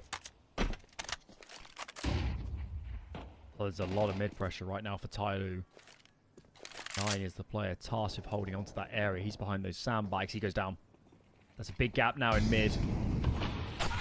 Aid is actually more exposed. His nades are brutal. Yami's taken low. You can see that Score's peeled off A to help shore up his mid control. A is very exposed right now, and it's just got a heck of a lot worse. Sogu's gone. Huns need to save. I'm sorry, but with this HP, without a kit, with nades not in a great spot either, this would be a 1% retake, and it's better off just to keep those rifles going. I think they've done like almost 200 utility damage this round. You know, there's only 500 health that any team can have at any given point. That's, you know, they practically found 2 kills based on utility. And most of those guys are, you know, they're still alive, but yeah, just no fighting chance in a round like this. They heard our calls for new strategies to ramp it up tactically. Yeah, they're just like, okay, we'll just pick into new maps. Yeah, it's all good. We know our nade lineups. Then our research. Also the thing as well, you know, coming into this year, you know, adding a map to your pool of potential first picks can be quite a lethal weapon when you get some of these chances to go international, or, you know, the RMRs are coming up as well. You know, if they can threaten a solid Vertigo, you know, to go toe-to-toe with a Lin Vision that, you know, will play it themselves, or against a Mongols that I think they've had a couple of bouts on it throughout time. If they can look confident and look solid on this map, then it becomes a bit more fearful for those teams to pick into it. The quirk as well of these qualifiers is it seems everybody else is perma-banning Anubis, so they just never get it. They just immediately lose one of their, I don't want to say one of their best maps, but a map that helps shore up their pool. Comes out immediately. Yeah. Yeah, he's just saying, if Vertigo's a viable option, they're a different beast. We'll let you off, Jamie. You've had a great qualifier. Still went 1-1 at the worst. Where's your teammates? Moving up towards me with a couple nades on towards Dupree behind that white box. Maybe to receive. And now it's the Huns with some information. 3 players leaning B. At least for a moment. Is he going to come? Molly on towards Quad. He's going to flush a player wide. 9 goes out. There's a smoke front sight. Very awkward. Almost pushed all the way through, but can't get a good duel. And it looks like these remaining 2 are just going to give it up. Oh. Advent gets 1 on the way out. That's not fair. That's not allowed. That might keep them B as well, just because he gets that kill. That might keep these 2 players still glued to the B bomb site. And so Mercury's getting a lot of this space on A uncontested. And once you eliminate a number of the angles, you start to piece it all together. Molotov to try and deny the plant, but it's a miss. It didn't quite make it over the boxes, so they get that plant dialed in. But Mercury goes out fighting. His teammate was trying to escape, but covering his exit, that leads to a man deficit here for the post plant, and a smoke fresh on the bomb. They don't have a kit, so it'd have to be a 10-second defuse, and they're trying to fight forward here on Tyloo, but they just can't get it done. That fight for Mercury, you know, he's also had a fantastic tournament, but a couple little mistakes, I think, here from Tyloo that could have leveraged a greater advantage. We did see the end of that first half on Nuke. Some bizarre rounds, let's call them, out from some of the Tyloo individuals. But it's not too scary a position. They've still killed plenty of players. They've got a good buy themselves. And still eyes on the Huns to see if they can open up around well. Like I mean, just on their CT side. As mentioned, this might be a little bit further down the pool for Tyloo, but it's even worse for the Huns. It's right on the periphery. They would second rotation ban it, so it seems given the opportunity. And I just hope for their sake they've been practicing a little bit. Have some decent options. Here. Noise cue's given away. It's a default yet again. Yeah, I'm not sure that they're going to read too much into it on Tyloo either. Not sure that they're within earshot. A lot of nades sailing down bottom ramp. Not exactly hitting all these jumps, so very audible noise, or a very audible step there, sorry, by Bartak, just trying to jump around, so doesn't feel comfortable playing that spot anymore. Oh, just nice clean clear from Ullman. It's done bad things to the CT setup. They're so committed to this free A at the moment. And Tyloo are going back in that direction. Mercury's gone. Ullman's going to keep probing B, and I like this. Flashbang is through, 9 taken back. Got some utility. That chases just off the angle is 9. You see a mid-push coming out in response from the Huns, seeing all this A pressure. Ullman's actually got a red carpet out to B, but he doesn't know it. Back default smokes are down. That's going to isolate 9 in front. That's a good piece of counter utility around this default box. That flank is now also starting to come in. Shot connects, but no kill for 9. This is so awkward. Bomb is planted. 3v3. The flank has unflanked itself. And now they're coming back in from a more standard route. Yeah, they've got great util for this. A smoke, a Molotov. Could be well deployed. Get that over towards sandbags and flush them out to the open. Advent with the AWP. He's moving forward. Maybe anticipating the util that would sail out. They've got a nice little setup here. Jamyoung priming a flash for if they decide to tap that bomb, and they'll go out swinging with it. Kaze actually floored, and the bomb's not planted for Jamyoung, so this is not ideal. Oh, it's off axis, and Jamyoung knew it. Didn't have the health to just simply run at him. Didn't have the time either, and it's stolen out from under Jamyoung's nose. Credit to the Huns. They're doing a good job saving their nades. If they don't have these smokes for the retakes, they are not winning these. Of course, Molly there onto sandbag, smoke onto the bomb. I know it's basic, but all the Counter-Strike is played in that way.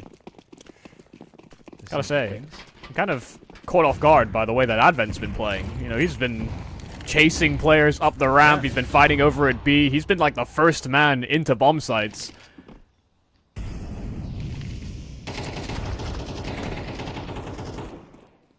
They'll know it's free A, I think. 9 smoked himself. This is actually a mistake to fight it so hard. The mid and the B player should be pushing really aggressively right now. It doesn't add up. They had all the info there. They knew it was free A. And yet, okay, here comes the mid push from Ullman, but is it too late? Why are we still fighting A so aggressively? This bomb is exposed. And now it's all on Ullman to make good on this flank if they want to root back into this round. Oh, it's all on timing. Bartak wasn't quite ready. Turned back in time, but Ullman quick on the headshot. So both Kaze and Ullman walking wounded into this B play. And they'll be uncontested. No fast rotation in from Sogu because Ullman was so close to spawn, worried about making that rotate quick. But Yami is fast on this flank, and Kaze is just simply not ready. In at quad. It's a relatively exposed angle, but safe enough here for Ullman to play. They try and clear things out towards white. Ullman's got to be lightning quick. Got to hit some sharp shots, and they're just not ready. Yami not clearing forward whatsoever, anticipating maybe playing from the back of generators, but if this is a nice, clean kill from Ullman, this would be a sick clutch. Sogu's trying to run him down. No, it's not clean. It's a scrappy brawl, but Ullman delivers still for Tyloo. That was so awkward. Stuck behind quad. Didn't know where to look. I think I saw Zywoo clutch from there the other day against Astralis, I want to say.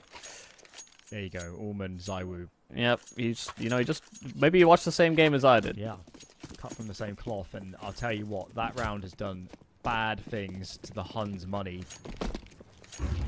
They are going to eco this. Score has gone in with a Hero M4. I don't necessarily hate it, but we do need to see that investment justified. Yami's going to open up. There's actually nobody nearby. That gun can be recovered. The rifle is on the right site at the right time. Currently, pistol goes in first to pull some attention. Another kill goes the way of the Huns. Okay. Let's pay attention, because this round could swing this first half and then some. Yeah, nice little bait there for score. It wasn't exactly the cleanest spray, but good positioning. Oh, they're worried about setting up this boost so late into the round, but they investigate, and yeah, well, the call was made. They saw the barrel, score floored, but that M4 escapes. Might make its way into the more healthy hands in Sogu, but only if they feel like they've got the time to do it. They boosted 9 up, in fact. Trying to facilitate this weapon as much as possible. Molotov burning bar tack, so it started off as a 5 versus 3, now chewed to 3 on 3. And they never retrieved that weapon towards the bottom side of B. Yami instead committing to a flank. Finds the first in Kaze, and both these players are fighting forward on the site. Sogu, that healthy player, has the M4, and now it's just this USP that Mercury has to dispatch of. He knows he's on a timer. Yami's linking up with him as fast as humanly possible, and oh, it's awkward. It's dangerous, but it's the USP that gets it done. This was only one rifle brought into this round, but the Huns have pulled it over Tyloo. Deja vu. For those that weren't around yesterday, Tyloo. Anything less than clinical. Certainly not the best against these lower buys. Yet another one. Mercury almost saves them. Yeah. Almost, but the question we kind of raised yesterday is you can't just be Mercury and jamming, bailing you out of every mistake. Well, they are going to get an investment out. It's a little bit rough on the eyes. 1 AK. Glils to round it out. They know the Huns' money isn't good. That's why they go in for this. There's certainly a chance here. The Huns can win this round. There's nothing in reserve. It's a great chance. Orman, though, he's been so good at opening up this B-bomb site. Does it yet again. He knows the anchor is probably still here. That's Bartek. And he gets him. Perfect openings from Orman. He's done so much pull rotations, too. Plenty of options now for Tyloo. Major mistakes here from the Huns. Not ready for it. Oman, some great shooting, but look at the recovery here from Tyloo. It's 9 on a transfer with that M4A1S, and Sogu as well has plugged up the gaps. Those B players fell quick, but so did the reinforcements, the cavalry of Tyloo, to try and take that space. So now Kaze in a clutch. 1 on 3, and that smoke is not going to make his life any easier. His escape path already covered. Score has boxed him in. He's contained him. But who's stuck in here with who?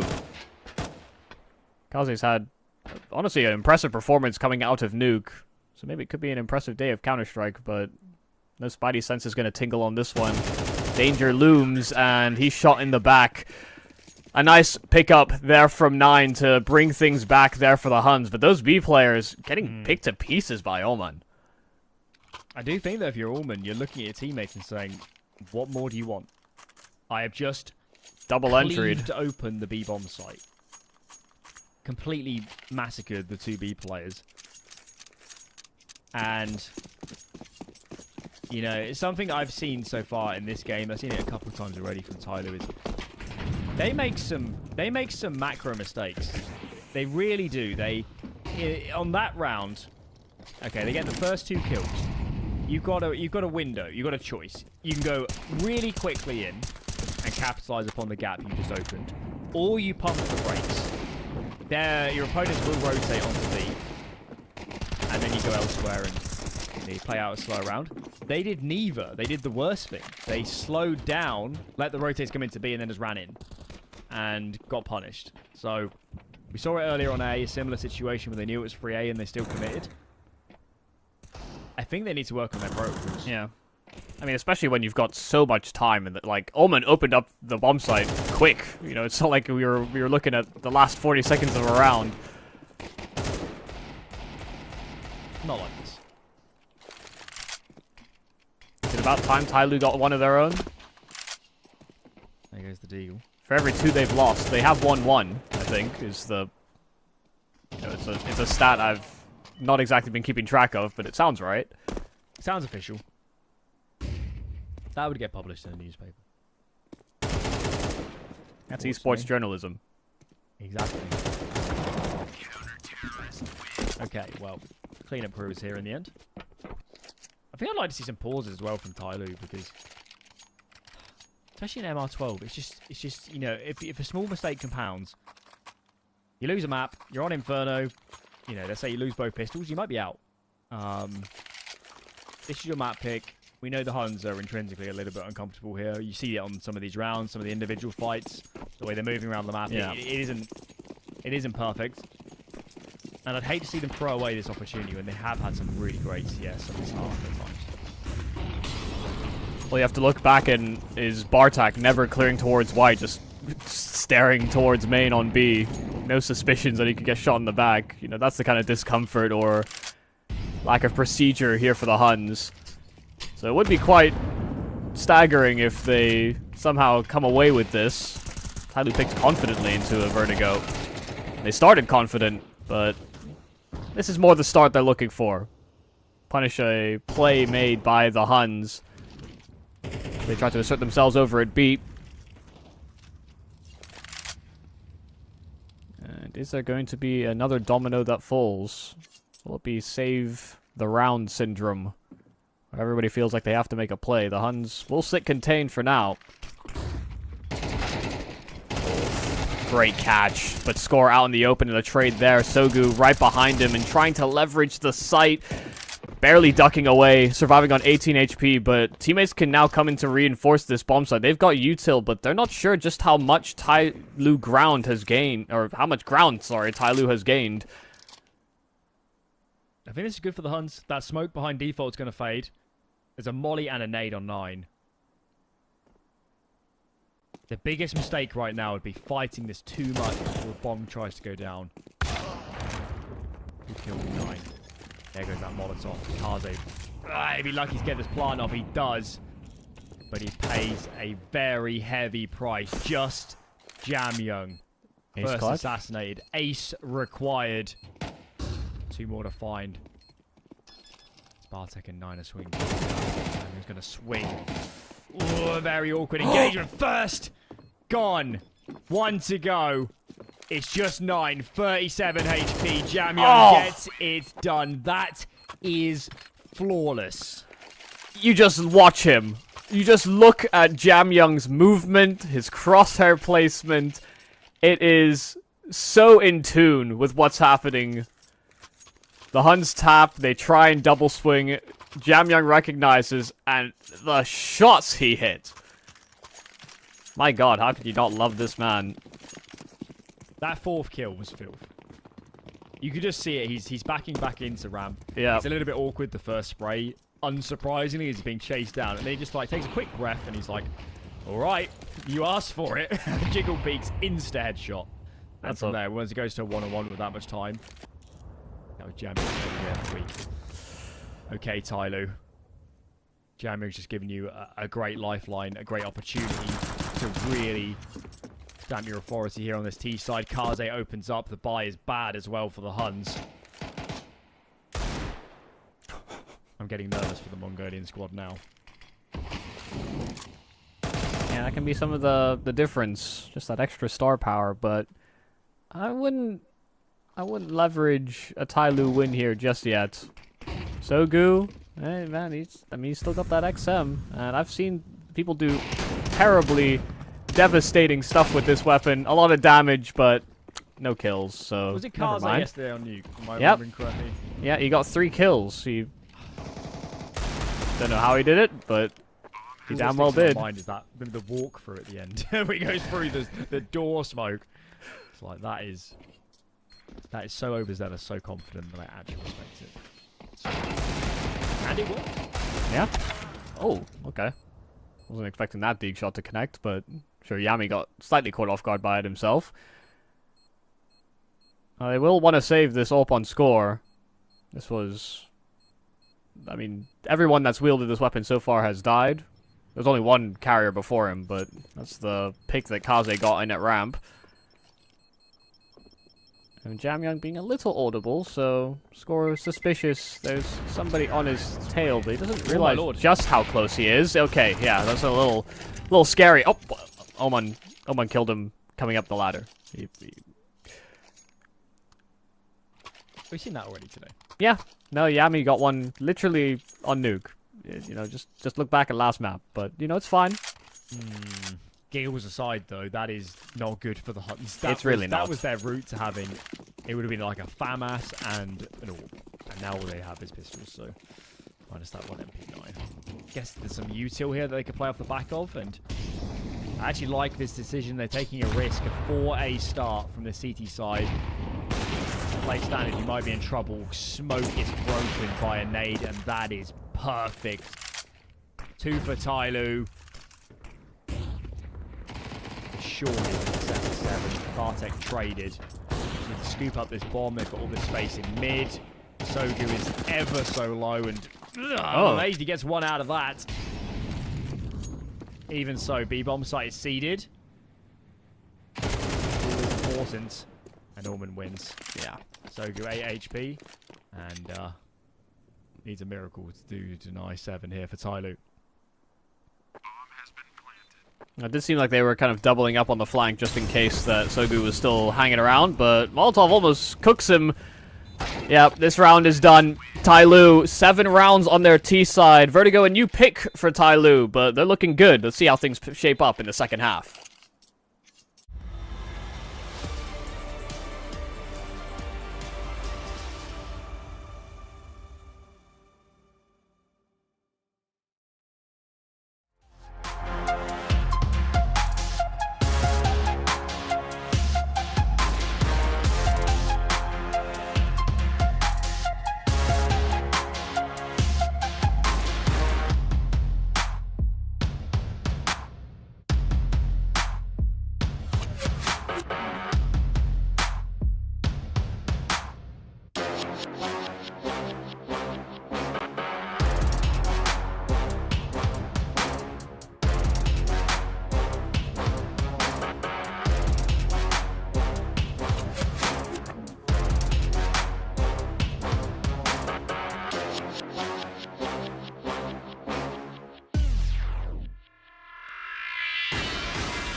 Strong first half for Tyloo.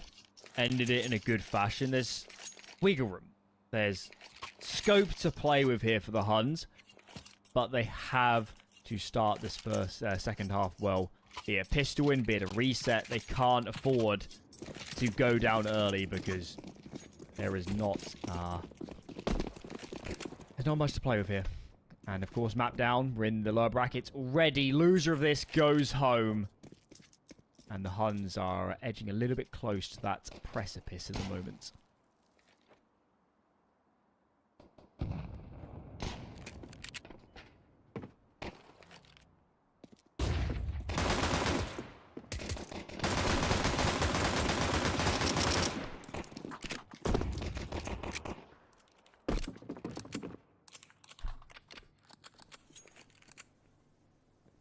Well, quite an electrifying start to the pistol round. A quick push, but it's quickly dealt with, so Huns have turned the other cheek. And, well, they're unturning that cheek right back over towards that A play. Mercury caught investigating down bottom ramp, but Jam Young, unseen, unknown about. This man did not have armor, but gets his first kill clean, and 9 was too low to trade things out. That's the worst thing that could have happened, because bomb needs to be recovered now and escaped back over towards B. Bartek has so much space, but caught jumping around. Oman trying his best to evade capture, but does not succeed. But that's the problem. They investigate through mid, but Advent push bottom stairs, so the bomb is at their feet, and Bartek is surely a dead man walking. Nice shot, but Kaze quick to trade. It's a Tyloo pistol, and it comes off the back of some of these dualies getting a little bit aggressive. Yeah, the last thing we needed was a silent start here from the Huns. And what, are they going to buy? Okay. No bomb plant. Are they just going to hero Galil? No, Bartek's gone in as well. I don't know what's going on here, Michael. Yeah, why? I don't... We're half and half. You can't do this. No, I don't think you can. I mean, this Galil was dropped to Yami. This is Sogu's, I'm fairly confident, so... This is a little strange. They need a bomb plant. That's all I know.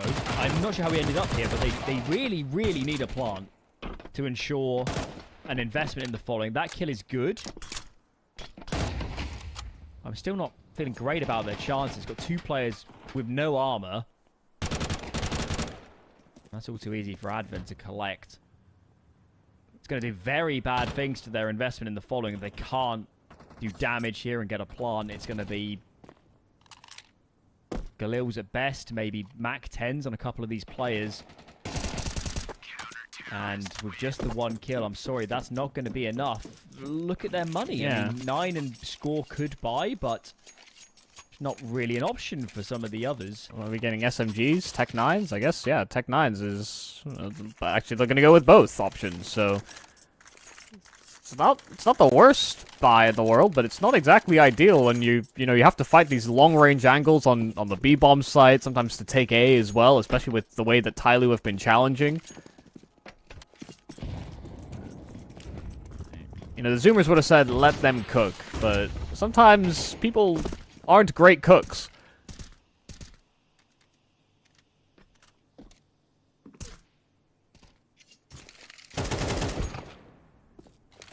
They've just burned some soup. Is what's happened. Oh, they've done that. And that is hard work. Oh, nice kill from 9. Catches Kaze deploying util and I think just trying to wager in a jump spot. Mercury tucked into close angle, and so 9 gets floored.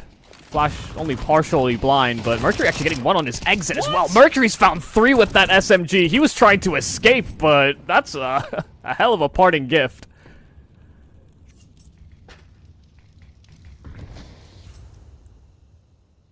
It is Sometimes players are just so gifted mechanically they can get away with murder. I don't understand how Mercury gets 2 there.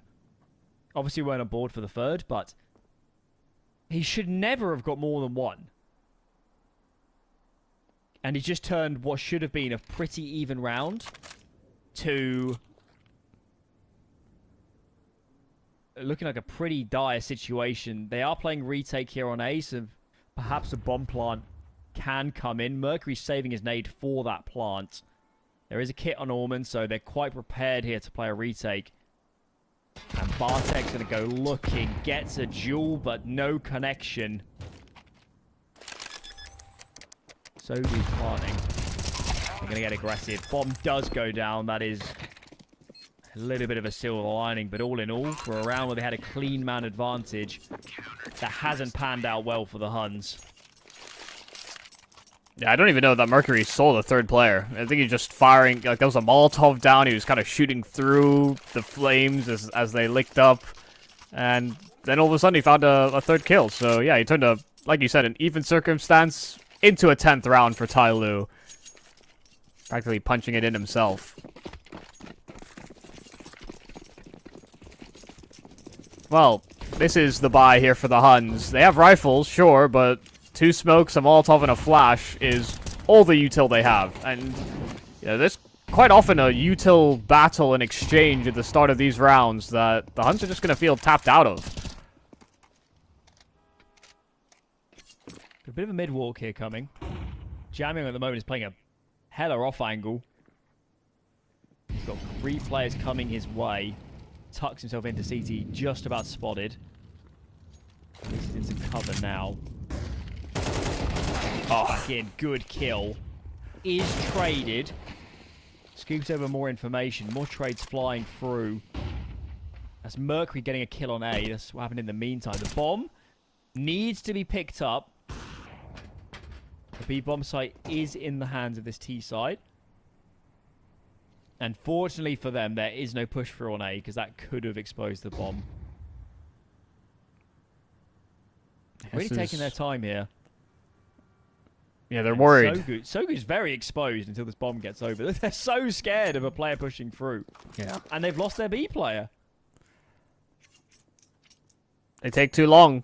You got to take a risk at some point or another, and they were very cautious of the fact that there could have been that push through, someone on that bomb, cold score back from his mid lurk as well, so yeah, they've lost all their leverage on this B bomb site, but there wasn't a significant effort by Tyloo to reinforce that site after they dealt with Sogu, so plant's still in here for the Huns, but they are down a man, so they might have to push forward and find a kill right back. Kaze spotted, an elbow showing, and Mercury overexposed. Tried to cover in for Kaze, but there's the flank lined up for Advent. 12 HP, so he needs to get this kill nice and clean, and nobody looking this direction. Score just blissfully unaware. Bartek playing close to the generators and only needs one more bullet to connect. He'll get it. A critical round here for the Huns. That did not look like they had the right macro or the right calls, the right urgency in that round, but they still pieced it together. Not quite as egregious as that early round on Nuke where they left the bomb, but that wasn't much better. I think Tyloo should have won that after plant.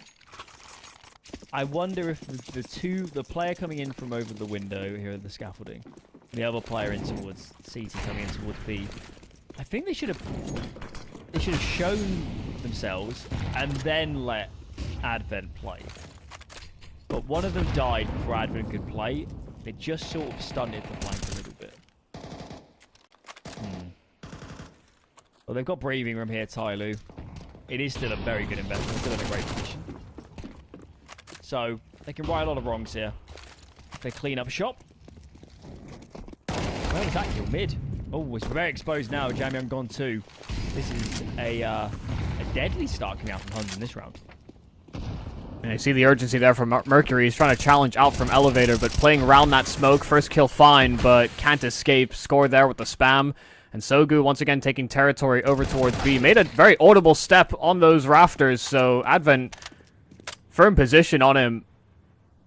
Comes out swinging, and it's a simple enough duel. Yami's a little concerned. They could have walked down the ramp. None, I think, went through short. But Advent's very loud about his flank, and he showed no signs of real concern. Yeah, Yami just slows the roll, had the bomb there, but knew that Advent was going to let his guard down. So it starts off with a nice couple of entries there from Bartek, but the Huns as well, making sure that nothing sort of escapes them in the late round. Finally forcing an eco. Becoming a match here on Vertigo. More so than Nuke, that's for sure.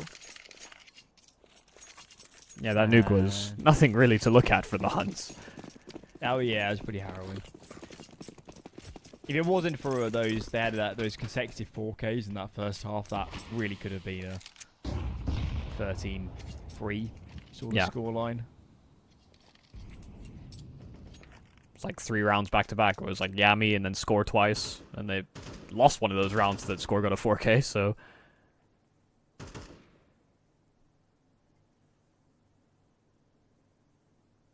But it's just oosps. Here's Tyloo. Sogu playing safe. But now staying a little too long. Knows he's going to get rushed down because they dinked him.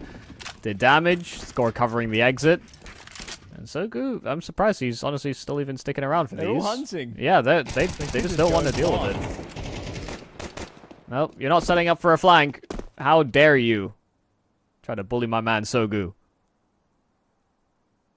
It's like hide and seek.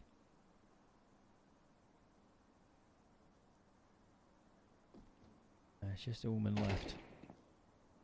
Well, this is a sneaky angle. Oh, no! I feel for him. We will win though. Goddamn CS2 wide swinging, it's so strong. Right. I'd love to see a pause here from Tyloo just before this gap fully closes. Because the money is built up for the Huns. This is no longer a done deal. Tyloo got to win a couple consecutive rounds to force pistols. Let's see how this one starts. Jamyung very much alone in mid. Going to commit to playing behind this pallet. Spacing isn't great from these Huns players, and now he has a teammate in tow. Surprised Yami is even considering still facing this, and that was indeed a mistake. 2-man advantage for Tyloo, just what they needed in this round. So early as well, so they're feeling like they have to take some territory. Fully flashed, score was inside of a Molotov, but Advent playing around the edge of this smoke. Oh, this is a dangerous position for him to hold. Flash is great by his teammates, actually going for the jump spot and trying to escape, and he'll succeed. Kaze back at the site though, and they had no idea about him. They thought Advent might have been that last man standing on B, but Kaze was there to reinforce. And so now it's just 9 in a 1-on-4 and just simply cannot get a lick of damage after the fact. 11th round here for Tyloo, all stemming off of that opening there from Jamyung and Kaze. Allman's running, wondering how the heck he didn't get an AK. He's just running around looking at the floor like, guys, can I have one please? Can I have one please? No. Farmas for you. Good hold though, 4 players alive. Very much needed after a spree of less than convincing rounds from Tyloo. And a pause is in. We assume of a technical nature. But we're back underway, that's good. Very nice.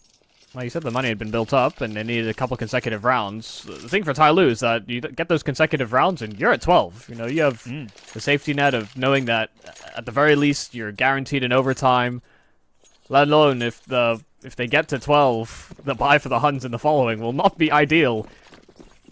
So terrible. They're only on 1-9 loss as well, so even with a plant, a couple of these guys are not going to be on AKs. Alright. What have you got for us, Huns? You are millimeters from elimination now. Reminder, guys, Tyloo map to the good. Winner of this series will play Mongols later for a spot in IEM Chengdu. And of course, for Tyloo, an opportunity to play on home soil. Doesn't get much better than that. Goes their way. Yami, one for him. oh no, Bartek! What have you done? Oh no, at least he found a kill first. Before making the ultimate decision. As he plummets. B-bomb site is held by Yami, but he's so low. Molotov forces him wide. Awkward and then some.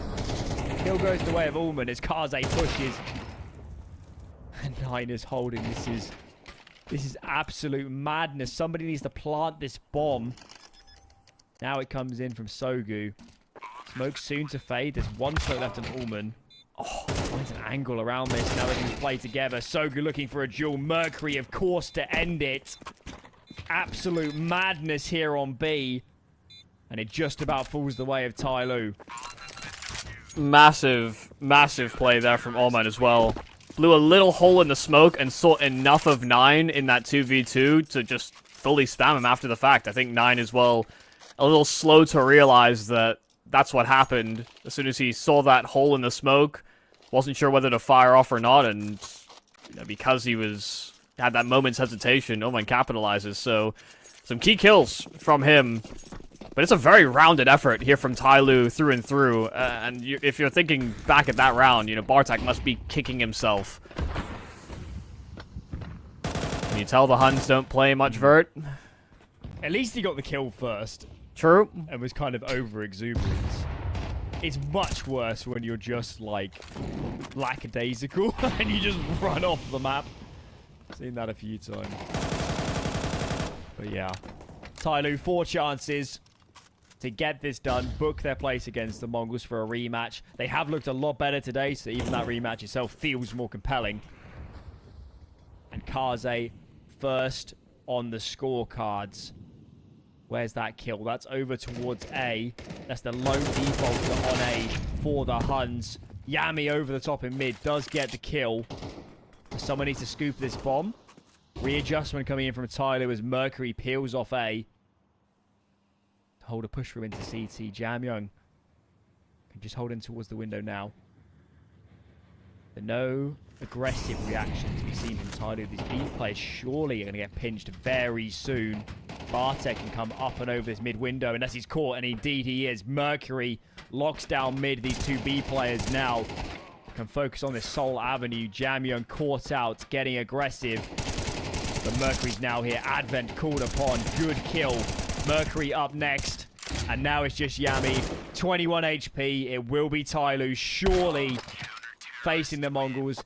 Yes, it is. What a convincing series. We asked some questions, and that was easily the best CS of the qualifier. I was enjoying that. Yeah, I mean, some top-quality Counter-Strike from Tyloo. A couple fumbles, a couple moments of hubris, I think, maybe on Nuke when they found themselves in a comfortable lead, but a very clean game, I think, for most of, pretty much all the Tyloo members. I didn't see Advent slacking. Oman had his moments.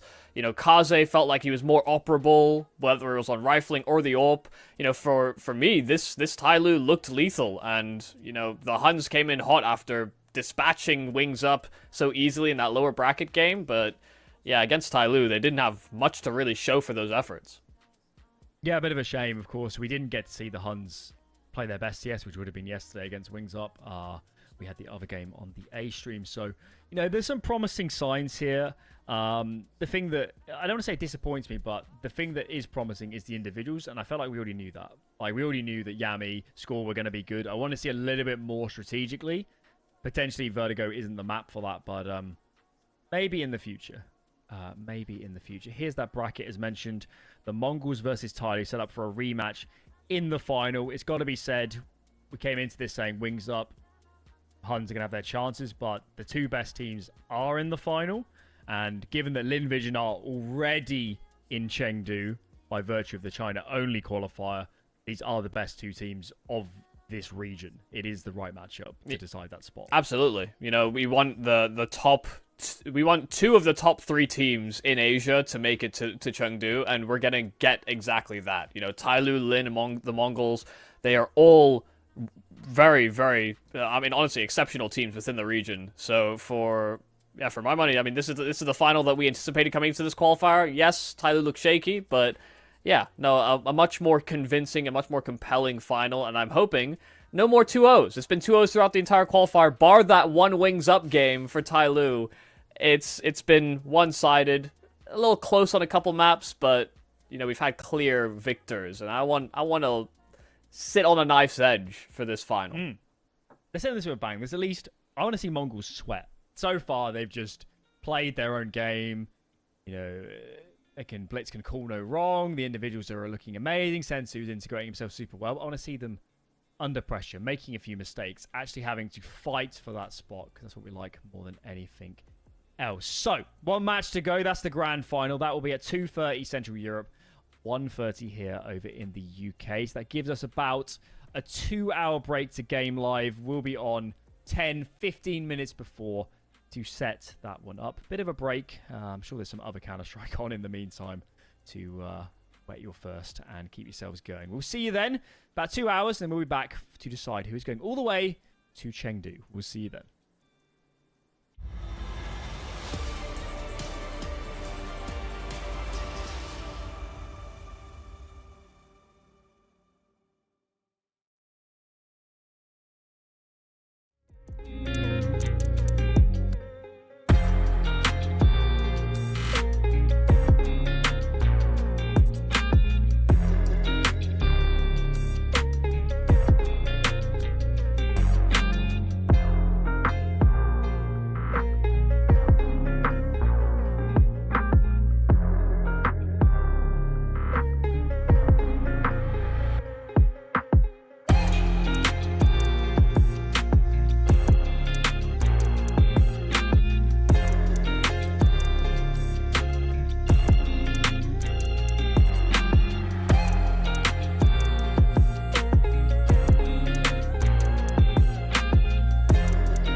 can't explain.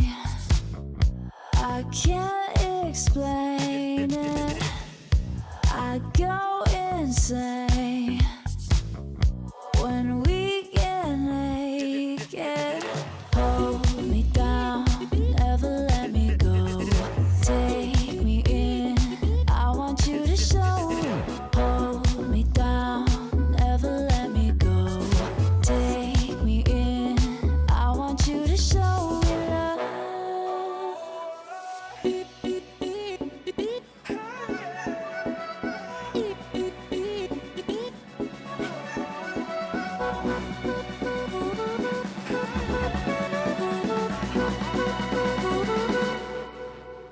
Don't give up on us, don't give up on love.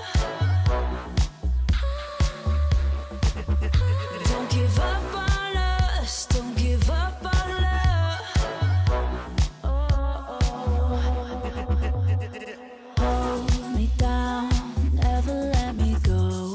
Take me in, I want you to show. Hold me down, never let me go. Take me in, I want you to show me love.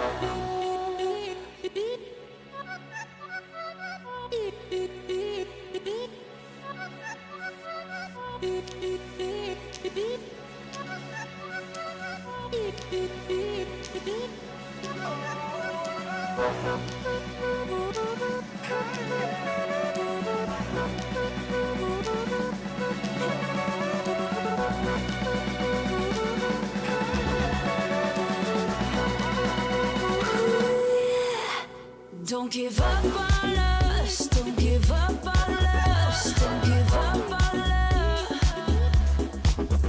Don't give up on us, don't give up on us, don't give up on love. Hold me down, never let me go. Take me in, I want you to show. Hold me down, never let me go. Take me in, I want you to show me love.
can I fight it?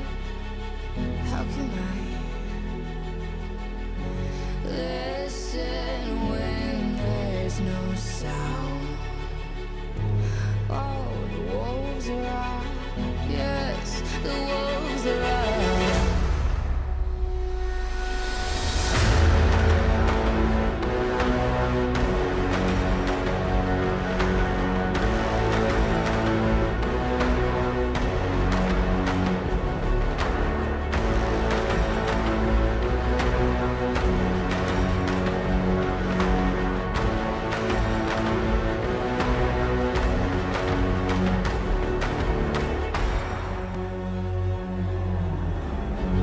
Hold on to what you found.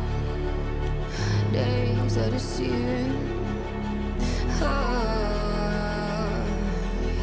My head is spinning round. Oh, I hear you now. Yes, the wolves are out. I'm inside of our reality. Satellites singing serenade. Send out a signal, please remember me. Send out a signal.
sitz auf meiner Fensterbank, die Nacht zieht vorbei.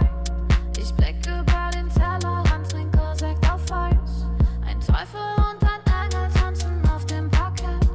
Vielleicht sind wir unsterblich, müssen nie wieder weg. Ich sitz auf meiner Fensterbank, die Nacht zieht vorbei. Ich blick über den Tellerrand, trinke Sekt auf Eis. Ein Teufel und ein Engel tanzen auf dem Parkett. Vielleicht sind wir unsterblich, müssen nie wieder weg. Backpack, Kippen und Drinks gegen Tristesse. Großstadtbild, komm ich nicht weg. Kopf fragt, mach kein Pisstest, nein.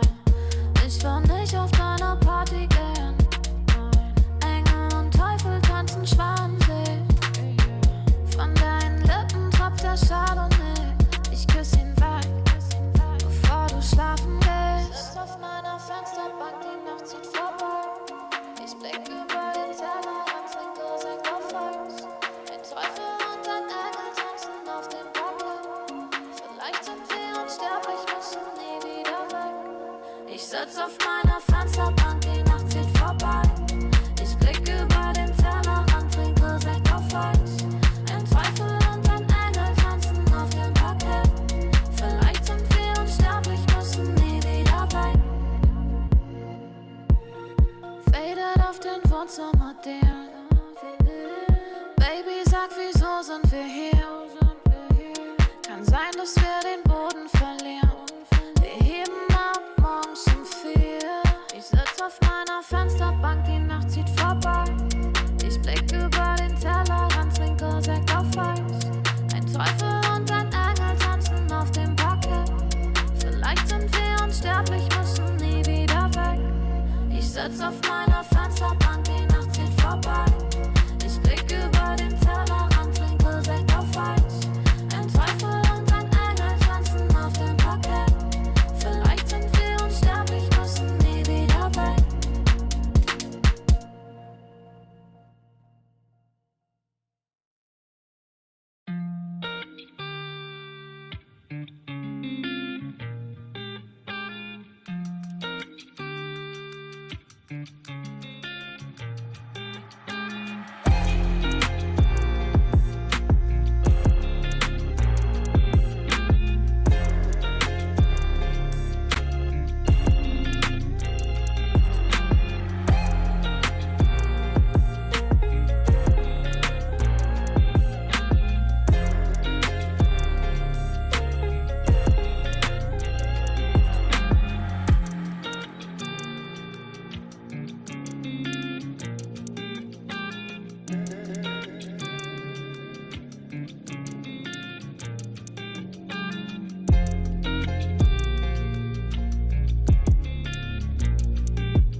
Grand final time here in the IEM Chengdu close qualifier. This is for the Asian region. It is the Mongols up against Tyloo, and for anybody that loves their Asian Counter-Strike, it doesn't really get that much better than this. Definitely the best two teams coming into this qualifier. It has borne out even in the Counter-Strike over these 2 days as well.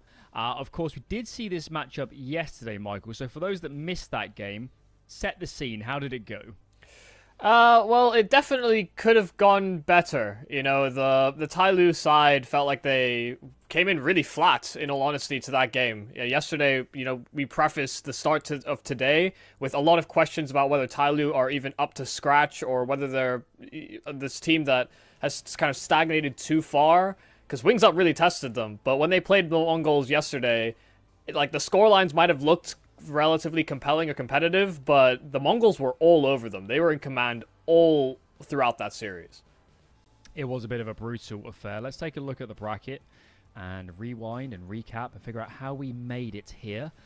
Opening matchups, Mongols, Huns, Tyloo, Wings Up. Both games going the expected way. It's got to be said, that Tyloo Wings Up game, we had that on the A stream. It doesn't tell the full story on this graphic. It was a very close game. Absolutely is a world where Tyloo had to play fully through the lower bracket. Of course, as you said, the Mongols Tyloo yesterday, and the game we had earlier, we expected it to be a reasonably close affair, but it's got to be said, Tyloo were in much better form, and it should lead towards a more compelling final, in my opinion. No, absolutely. I mean, I felt like they were playing off of each other much better. They were accounting for some of the aggressive maneuvers that the Huns were pulling out. You know, the Huns didn't come up with the most strategy, so to speak, but by playing so spread, they could have definitely exploited players that weren't on. And we didn't see a massive weakness on any of the players. Oman looked fine. Advent was able to hold his spots. And then you have Kaze coming in as that tertiary star, because we've had Jamyoung and Mercury throughout this entire qualifier, and Mercury has been the guy that sort of stood above all of them throughout. You know, he's been the sort of unrelenting factor for Tyloo, and maybe a big reason that they avoided that lower bracket in the first place. So staging this grand final match, of course, the Mongols up against Tyloo. It should be a very compelling game, and thinking kind of wider scale about the qualification for a big event like Chengdu, of course, we've got the RMRs coming up for some of these teams. That's also a big opportunity for them, of course. We know the Mongols, also as IHC before, Sticker Muddy, Tyloo as an organization back in the past, qualifying into those. For both of these teams, it's really important they play big events across the year. They want exposure, they want opportunities, they want chances to build up their world ranking potentially going into next year when the Valve ranking takes over. For these two teams, Michael, how does that aspect shape up? Which of these teams, is it super important for both of them? How important is it for their season to play these big events? I think it's more important for Tyloo. One, because it's an event in China. Two, it's an Intel Extreme Masters event that they don't have on their calendar. You know, the Mongols at least have the sanctuary in the fact that they actually held good ranking points and actually are going to be in the play-ins for Katowice.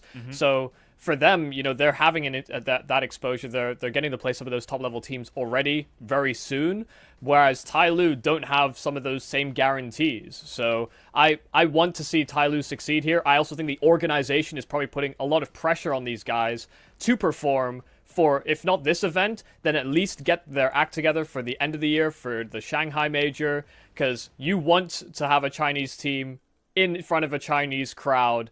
Like, for them to have picked up an entire roster from a rival organization over the years, this to me is a massive statement that Tyloo management are done. They want sticker money. They want to have a successful Chinese and top-level team.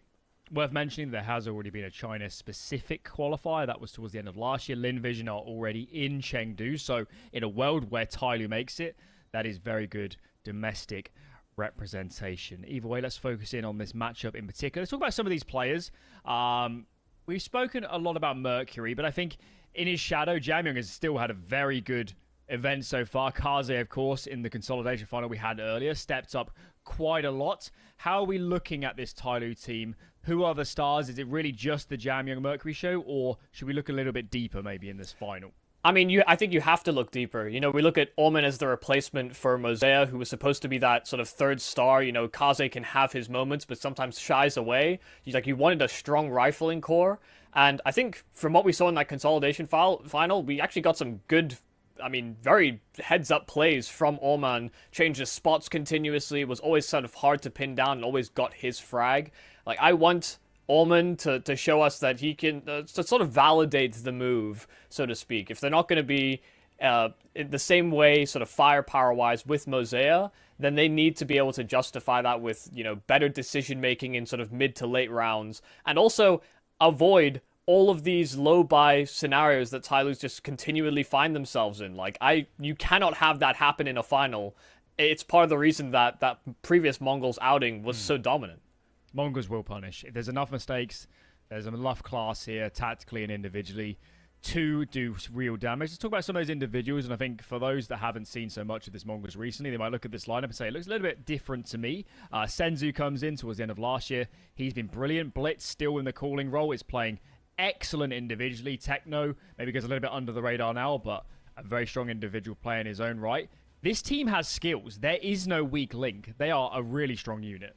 And it's basically everybody different from the last RMR, aside from Techno and Blitz. You know, they restructured, they got rid of Annihilation, they got rid of Bartak, they bring in Mizinho, who's Bartak's younger brother, they get 910, who is sort of this up-and-coming AWPer, and then towards the end of last year, you know, getting Senzu as this guy shrouded in a little bit of controversy, but a very, very talented player. Yeah, I think they've rebuilt themselves really well when it felt like, you know, the Mongols have gone through so many roster moves where it almost feels as though, from the outside looking in, they're sort of unjustified. Like, they're doing fine enough, they're still top-ranked within the Asia region.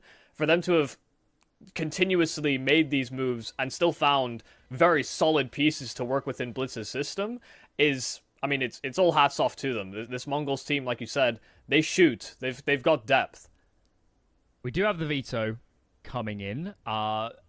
Bans out the way initially are absolutely expected. Going into the picks, Tyloo have picked Nuke. They picked Overpass yesterday. Yeah. And it didn't really go in their favor, so maybe something there. Mirage will be the second map, and the final will be Inferno, which these two teams have played quite a lot recently. They had their gargantuan one on LAN yesterday morning as well. That one going 5 overtimes. So I guess coming into this veto, the question is Nuke the shrewd pick for Tyloo? Is it better to push it that way than to go towards an Overpass again? I think if you look historically in this particular matchup, it's actually the map that Tyloo has been the most consistent at actually converting over the Mongols. It's not by massive margins, and it's often very, very close games that they end up playing, but if they have to look back at previous successes and reflect on that, yeah, this is Tyloo's best chance to go a map up. So I'm not mad at the Nuke pick. They look fine against the Huns as well, look very well rehearsed. Mongol stats are ridiculous on Inferno. I've just realized how good their win percentage is. Only a sole loss to Virtus Pro, and Virtus Pro doesn't mess around. That's not, it's hardly a slight. You're going to lose some games. Otherwise, dominant domestically, good in their international outings. So I like this veto for the Mongols. There's no big surprises here. It's just, you know, the Tyloo had a choice where they push it in a different direction. How is this shaping up then? I think for both of us, Mongols are absolutely favourites. And that's obviously borne out over their series yesterday. But is there a route into this for Tyloo? Certainly their series today was more compelling. Certainly Mercury is a good enough player that can cause problems. But in terms of an argument of them winning this series, is there a particularly strong one to be made? I think the matchup is, on paper, on Tyloo's best day, and on Mongols, honestly, on both these teams' best form, I actually think it's actually a lot closer than maybe it appears sort of historically, or even how it's sort of wrapped up in some of these international outings or RMRs that they've had to face off against each other. But that first day really did just color me a certain way about this Tyloo roster, especially amidst them having to sort of transition a player into the roster. It is a bit peculiar. I don't know if I can make a massive argument in favor of Tyloo, but it is closer than I think the previous results kind of reflect. I think Tyloo came in with some sort of extra focus today, and it'll be their third best of 3 they play today as well. Yeah, and that first best of 3 went live approaching 9 hours ago. That is a long time, and remember, they're on LAN. This isn't wake up 10 minutes before and just log into the server and go. This is presumably travel to the venue, set up. You're talking 2 hours in front of that. They're probably 12 hours in to their working day as it was. into competing. That is a lot for any team. I'm sure they play a lot of Counter-Strike, so maybe it's not quite as bad as it sounds. But even so, it's definitely an advantage here for the Mongols. They're coming in fresher. I believe by virtue of winning their group in the concurrent tournament, they didn't have to play today. So even better for them that they got to skip through on that one. So there's a lot of reasons why we're positive here for the Mongols, isn't it? And I think the biggest part of that is Blitz, because he's calling good Counter-Strike. He's picked up seemingly the right players. He's one of the best players in the entire region. What can't this man do? Yeah, a smart man and mechanically skilled as well. Like, it's kind of unfair. And I think when I was at the Asia RMR last year, you know, there was even a couple suitors potentially looking to slide into Blitz's DMs. So, you know, he's got it all apparently within the region. So, yeah. Any lucky ladies listening? He might be single. We don't know, but worth trying. Why not? He's clearly got all the useful stuff going, all the important. Yeah, he's got a fandom in his court. Talk to me about Sensu, because I think he's a little bit more unknown, I guess, for a lot of the viewers. But I've been thoroughly impressed with what I've seen of him over the last few months in this qualifier. He is up there as one of the highest rated players, alongside someone like Mercury. So Sensu, is he a possible MVP candidate for the entire qualifier? That depends. Do we give MVPs to losing teams? Because Mercury would maybe even still take it. Like, statistically, I think he's up there. Yeah, I mean, Sensu is a guy that's 17, I think, and has been competing for coming up on his third year now. So started when he was about 15 and was sort of hopping between a lot of the sort of budding sort of mixed squads that you see out of the Mongolian region. Actually found himself on the Mongols at one point or another as well, but actually went to NKT, and that's where some of the I guess colored backstory maybe for Sensu is sort of introduced, and people can research that on their own time.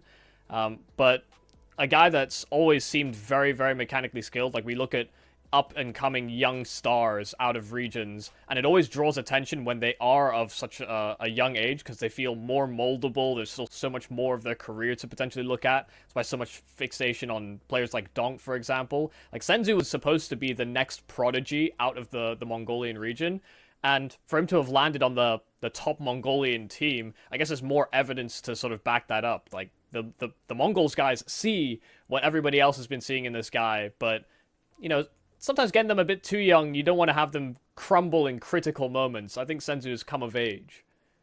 Yeah, I mean, I coached Boris in his first professional level team. Always been a mechanical phenom, but there's fundamental risks of taking somebody as a person that hasn't got that life experience, or some of these kids going to their first international tournaments, say they qualify for Chengdu. That's a big moment for him. Of course, they're going to get Katowice. Maybe it should be the RMR in front as well. But even then, it's going to take 6 months, a year of going to events to really build into that. Well, I seem to remember, I can't remember if it was like ESL Challenger Katowice, where, some of these South African players that were coming over were saying, like, it was like the first time they'd ever set up a PC on LAN, like ever set up the SSDs and, gone through the motions in that capacity. Like, for somebody to have that experience at anywhere from 15 to 17 years old, they already have a massive jump up in terms of experience. Like, some other regions just don't get those chances. The amount of players that don't bring in-ear keyboards or mice or whatever, like, just don't know what they're doing when they go to it, or they don't have their configs ready, or their mouse drivers, they haven't requested them to be installed on the PCs, or don't forget about, for a lot of these, for an IEM caliber tournament, especially with their setups, you're sat there and then suddenly you've got a camera crew in front of you. Suddenly you've got the interviewer, whoever it may be, trying to grab you after a game, or you've got the press functions on the media days. These are worlds apart from playing online in your bedroom, logging into a few scrims, maybe, you see a little bit on social media, but it's a different kettle of fish when you're in the room and there's a lot going on. So, maybe we're not going to see that just yet. Maybe Sensu here is going to be sensational, but we're just tempering it, saying, prodigy in the making. Don't give him that status until we've seen it, because then you'll be doing him a disservice when he does actually grow into that. in the end. We're hearing the match should start soon, which is what I like to hear. Yeah, we have heard that a lot though, and then we'll waffle for another 5 minutes, and we're we can't always get made guarantees. I mean, I don't really mind as long as yeah, no, that's true. as long as comes. It's coming. It's happening. Here we go. Grand final. Winner takes. Well, if it's Tyloo, not a very long flight, but a flight nonetheless to Chengdu. IEM tournament, 1 game to go. The Mongols, of course, winning last time. They're in hot form. David against Goliath, and the Davids in Tyloo, they're starting on the T side. Yep, their map pick in the series are first in the Intel Extreme Masters Chengdu qualifiers for the Asia region. Tyloo having 2 swings at it because of the China-specific slot.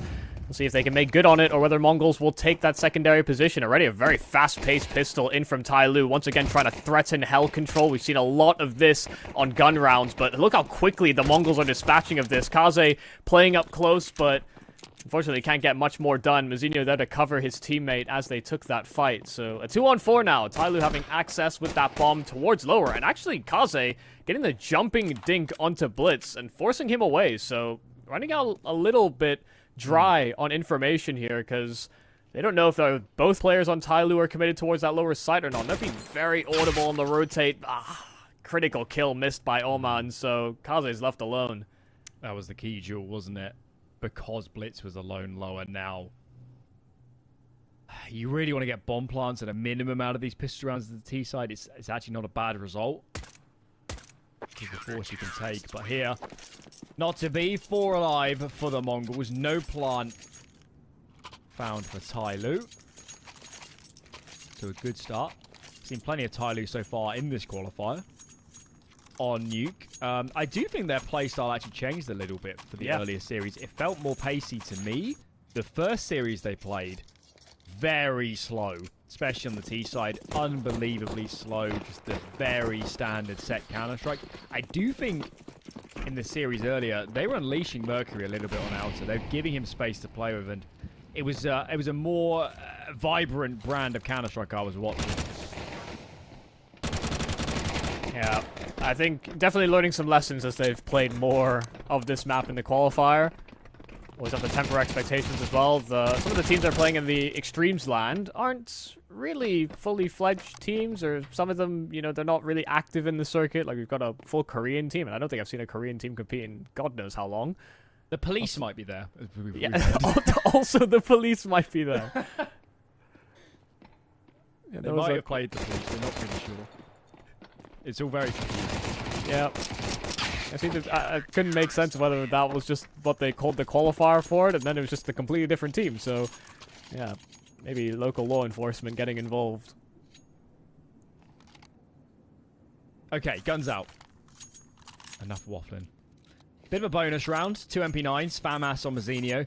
910 has got the AWP out. I think that's because he went pistol only previous. So that big green will come in handy, especially if Tyloo don't expect it. But maybe these MP9s, there's scope for aggression here, maybe towards lobby later on. 910, look at this. Out early towards red. There's nobody up on silo to greet him. Mercury's the only player nearby. And let's see if 910 chooses to get even more aggressive. For now, decides to stake his claim to the red crate. Yeah, I think Mercury's in trouble here. If he paths round to the red crate, yeah, 910 just so ready for that fight. Took a wide angle, and Mercury's just not prepared. Kaze does find a counter, though. Senzu trying to get a little bit antsy in towards Hut, and Mazinho pressured in at ramp, taking a lot of damage for that duel. All the Mongols players are taking a brunt of damage. So low on all these fights. Nade is great onto Allman and funnels him into Mazinho, who rotated away from ramp. So they've got a man advantage, but they're walking wounded. There's a lot going on here. In towards door, of course, now. Trade is there for Jam Young. It might be a 2-on-3, but the CTs have to stay spread. 2 players are low. And I hope for their sake that 910's looking the right way at the right time. Blitz peels off. Gets back in tow. That was awkward. These 910's on location. Mazinho, guess they're just in time. So a clean up in the end. Very hectic round. But I think the Mongols would take that. They weren't on the best weaponry. And they've even scooped up an AK to boot. something to note as well is, you know, kind of highlight Senzu's age as a reason to sort of fixate on him. You know, definitely an aggressive type of rifler of young age, but Mazinho, kind of the opposite, but still young, 16 years old, and making a lot of very good decisions based on what was happening in that round. You know, a lot of players were low, and, you know, he didn't want to concede ramp control, but had to do so in the end, and found some great timings because of it. That's the Mongols' evolution. Every roster move they make, the replacements are somehow just younger and younger. It's got to stop at some point.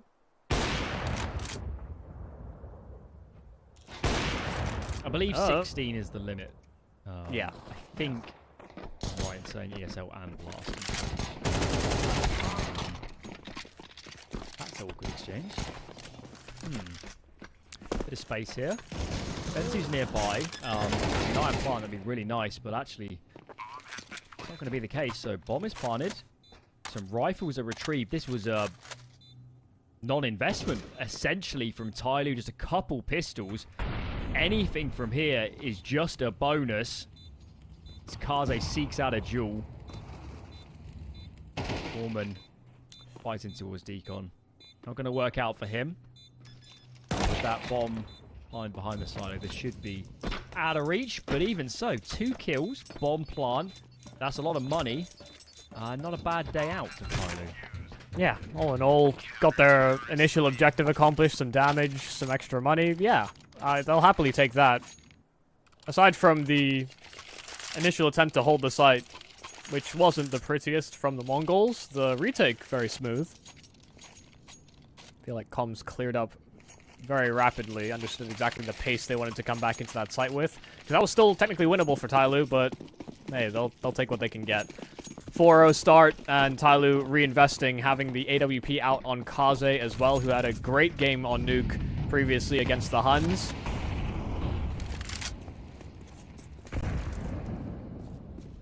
They got down to business. Oman, opening kill, in fact, and not really sure where that's taken place. Seemed like a bit of aggression over towards ramp. 910 will find a kill back onto Oman, so a trade enabled. Techno taking up a little bit more of that space, but Tyloo have got outside and a path to secret. Looked like Mazinho got aggressive through the ramp smoke. Maybe on a flash, we're not quite sure. The here and now, though. Secret gained. Advent lurking.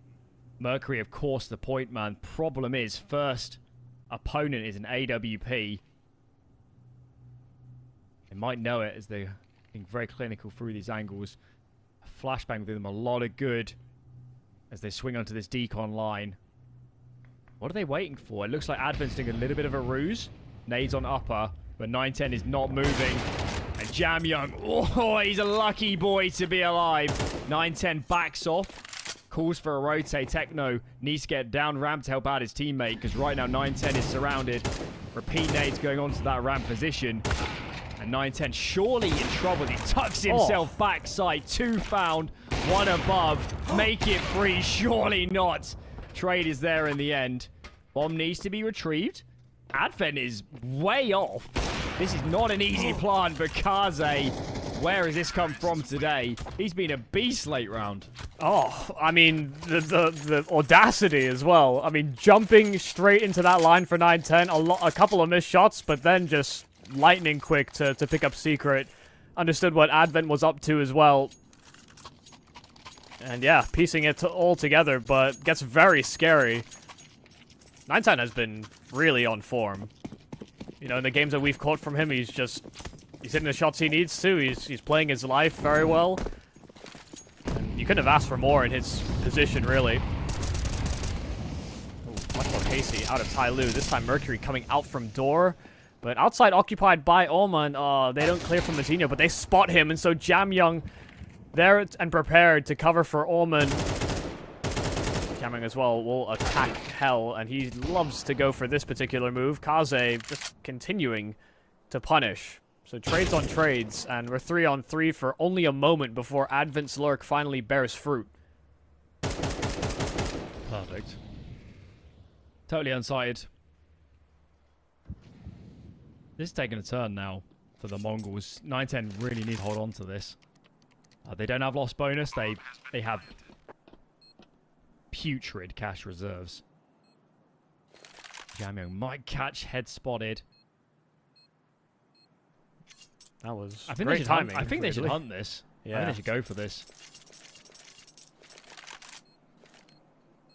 They have been burned for making, I want to say better decisions, but at the wrong tempo.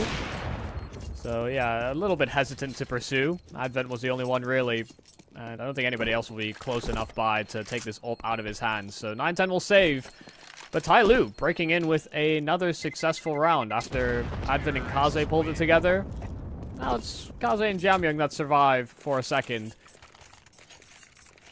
And now the Mongols have a choice to make. Do they think they can hold on to this ult for another round? And if not, do they buy around it?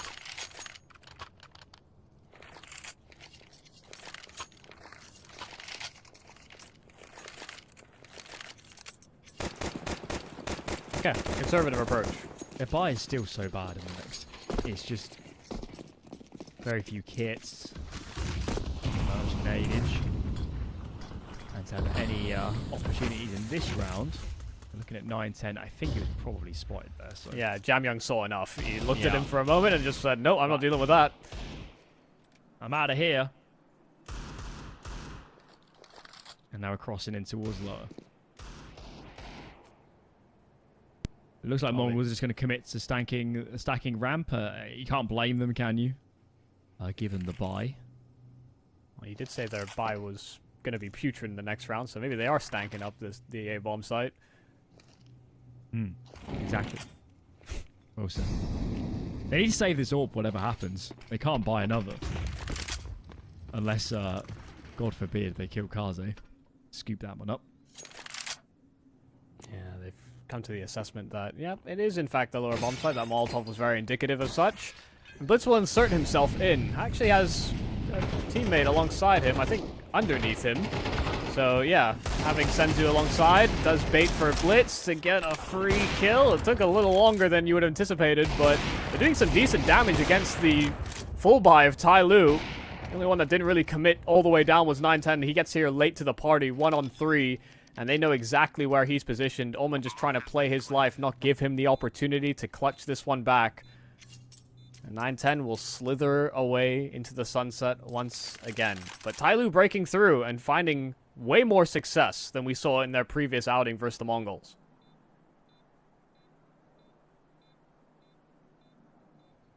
I like what I'm seeing. Of course, this round wasn't much of an investment, but the previous two gun rounds, Yeah. it felt good. This is the type of round that Tyloo was losing yesterday, so we take our minor victories, I suppose. They're also winning rounds without Mercury just running in and killing 3 players. Yeah. More of a team effort.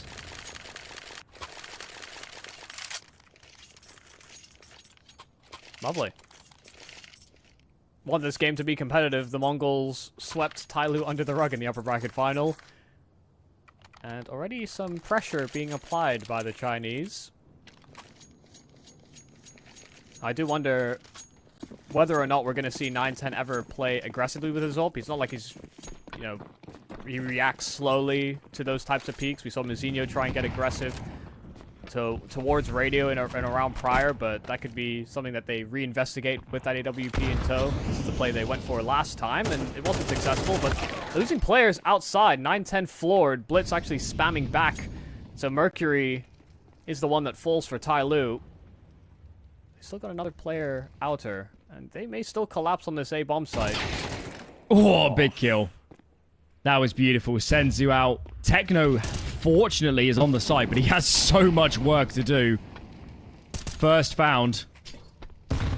And they pumped the brakes a little bit here of Tyloo. Another rotation is in. They might be ill-advised to commit to this now. They've got a minute on the clock. There's no need to go all the way in. Techno finds another. Make it free. And it's just Advent. 1-on-3. Surely not. One headshot found. And that was a great hold in the end. Good stuff. I mean, credit Techno there, really. I mean, as soon as they get all that space, Jamyon gets the kill top hut. For Techno to have revealed himself, and then the decisions he made to sort of bridge into Tetris and get scrappy with the guy in front of door, you know, that really just created so much more room for those rotates to sail out from heaven. It's, I imagine, part of his justification for leaving the back of the bomb site. I've thoroughly enjoyed this game so far. It's been punchy, it's been aggressive. If the series stays like this, it is most certainly a tantalizing prospect. Jamyon going to open up the score sheet in this round. Yet again, another round with early engagements. Blitz, though, he's going to fall. And that could flummox these CT rotates. Nobody has actually dropped lower yet, so maybe a read from the Mongols. The bomb is lobby. It is the right decision. I'm just not really sure how they know this.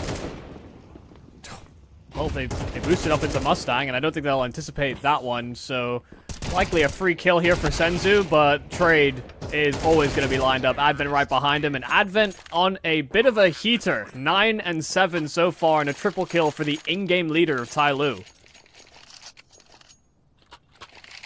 He's getting kills on lurks, he's getting trade kills, he's in edge shots. It's not like these are labored spray downs and it's getting all awkward and funky. Advent's right there with the best of them. Did Mercury and Advent change PCs? That would be a world. That would be a world. It's got to be said, we've asked a lot of times in this qualifier, you know, what happens if Mercury isn't creating all that space. And not to say, you know, he's losing them rounds, but we're looking at other players to open up. We're looking at, you know, strategically to find gains. And it's been pretty good so far. I mean, on the T side of Nuke, it's not an easy side to play. Yeah. And they lost Pistol as well. I'm liking what I'm seeing. Yeah. It's certainly a lot better than yesterday. The Tyloo guys, you know, in the games that I've been able to capture them before, you know, they'll often pick into Nuke, but they expect to start T-side, and that's where they actually do most of their best work, weirdly, against Asian teams. It was actually the CT sides that really struggled. So, you know, you imagine the surprise they had getting Nuke picked into them when they played the Huns in the lower bracket final, like the consolidation final. They were thinking, I mean, this is just extra repetitions. We need the work to put in on that CT side, and they put in a shift.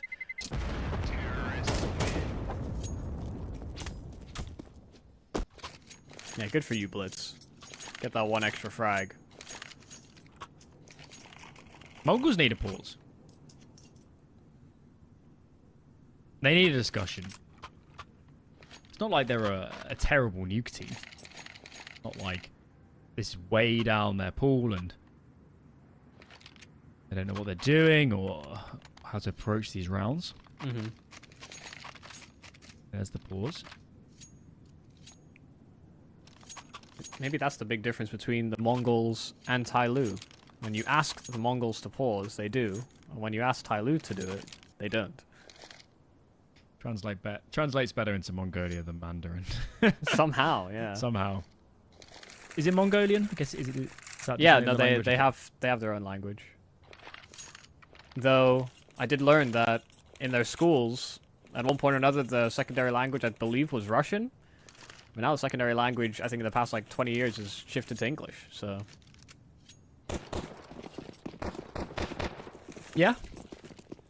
For a lot of the world, fortunately for our employment status, English tends to be widely accepted. Shout out to Chloe, I guess, for that one. Something good came of it, alright. Not much else, let's be honest. Either way. Where are we at? These players need to stop facing above these smokes, man. What do you expect to happen? I'm not happy. For him to miss and me to kill him. It's probably wishful thinking, especially the game that Mercury's had thus far, typically, and has been, the highest performer for Tyloo, and hell, kind of above everybody in this qualifier thus far, but off to a rocky start. rest of the team has picked up the slack, but this is not one of those rounds. It's not looking likely. Well, all the rounds they've had so far have been pretty contingent on having that pressure outside and being able to salvage across, and they actually will be able to make that journey, but there's a lot of information relayed over to the Mongols, and so they've already inserted a player into the B-bomb site.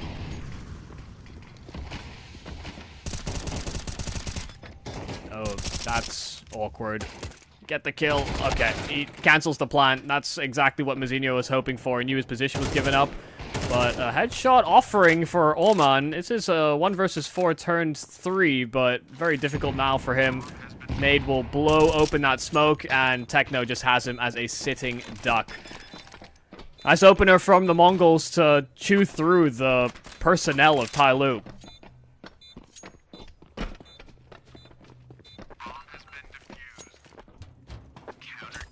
This is great fun. Back and forth. 9-10 blitz, they're having games. Maybe all they needed was that timeout. Come fresh out of it and straight into a round win. It's the one thing that you can't criticize Tyloo for going into this series is they're definitely not rusty. They're definitely not out of sorts when it comes to playing competitive Counter-Strike today. Or over the last 2 days, to be honest.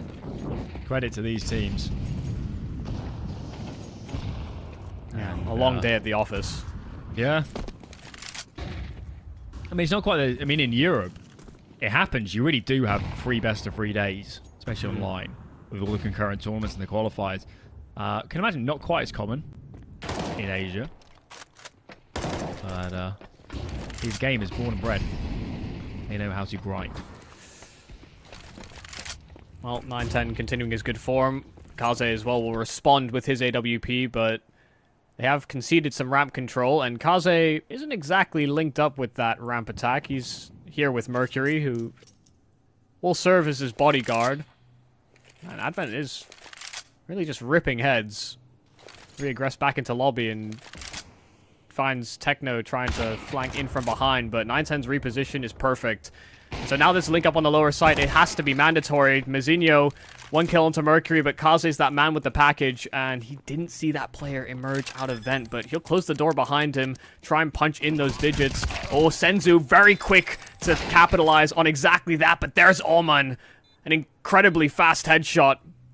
9-10 already on low health, so a headshot would have done it, but Oman wasn't quite ready for him to swing out from Decon. A 7th round here for the Mongols as we set ourselves up for the second half.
Second half, map 1 of the all-important grand final. Winner books their ticket to IEM Chengdu.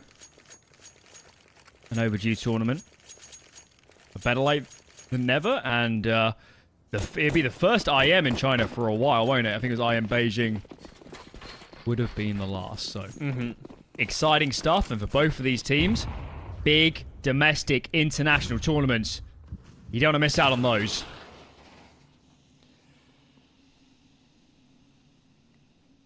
Yeah, a fantastic chance to showcase Asia Counter-Strike once again versus global level teams. We still got to get through these maps first. The Mongols, with that lead that they salvaged out of their CT side, now trying to leverage that into their T, getting a lot of access towards Hell, but Kaze was accounting for it. They already found an opening kill via Mercury, but Kaze finally funneled out an Advent there to sweep up at least one alongside Kaze. Advent's a little boxed in, taken down to 4 HP, but now a 2-on-4 that can play out, and the positions are a little awkward here for Tyloo to deal with. Techno creeping in towards main, and a secondary kill is fantastic, granting access towards his upper site, but Techno still has to clear everything, and Senzu just simply cannot get that bomb to link up with him, so bomb drop towards Hell. Techno has to reinvestigate with 40 seconds. There's a whole lot of angles to clear, and not a whole lot of time to do it.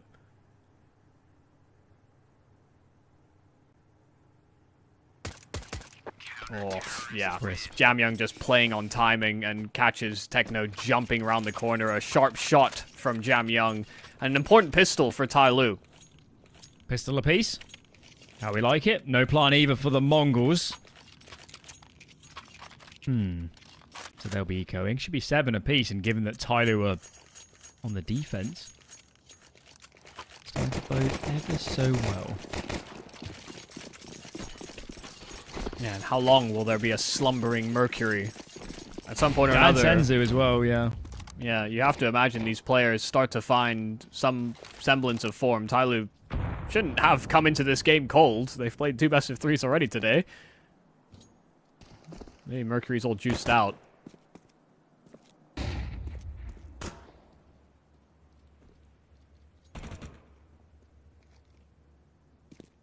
But Advent's juiced up. I don't know what's gone into Advent, but he's hitting shots. He's... Oh, I mean, look at him go! Let's go! Get in there. This is what I'm talking about. Popping like an Advent calendar. That doesn't make sense, but... whatever. Yeah, that's only like 1 day. I mean, like 1 day every day for the whole month. Listen, I buy them on December 20th and just go for it in one go. Just some absolute animal. A pre-Christmas treat. But sometimes you just drink a bit too much and get over exuberant on December 3rd. And then you have to go out and buy another one. That happens to the best of us. Ah. It's one of those life lessons that if you get, you know, too overeager and you get too invested early, it's fine. You can just buy another one. Okay. A weird lesson to learn. Tyloo bought a whole new team. So expectations are quite high for them.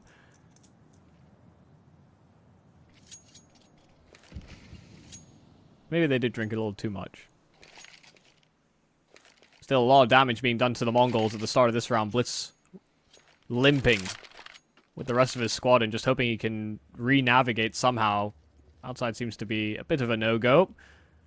Kaze's still watching with his AWP, and they have Oman on lower. Prepped and ready to take fights outside from those secret steps, but they're concerned about the possibility of a player having dove down the vents. I think we're about to get a mini-split, aren't we? Got 2 players outside main. Are they going to execute? There's taking a lot of time here. They can't cross outer anymore. They don't really have the util. They could smoke main, I guess. They're really taking their time. Smoke over the top. Molly's going to go on secret. And here we go. Weaving their way in. Pushing in through mini. Zenio first frag found. There's a lot of defenders left. As Advent tucks himself behind the side. Kaze is doing work from up above too. So awkward as Orman. Did he come up and through the vent? Yeah. That is fully stifled this round. He got Molotoved off Secret, and that was his only avenue back in. Kaze, oh, awkward. Blitz is on 14 HP, so the ult not exactly ideal for that duel, and Blitz will call it quits. Good thing he didn't stay in heaven. That nade would have certainly done him in, but saving this AK does put the Mongols in a bit of a weird spot now. He will not have the same money as the rest of his squad, but he's more well equipped. I thought that was going to get really awkward for Tyloo. I mean, how many rounds have we seen so far of Nuke from them, where the round is kind of determined in the opening minute? And there was just very little information for Tyloo to work off of, but they had some great positions to address it.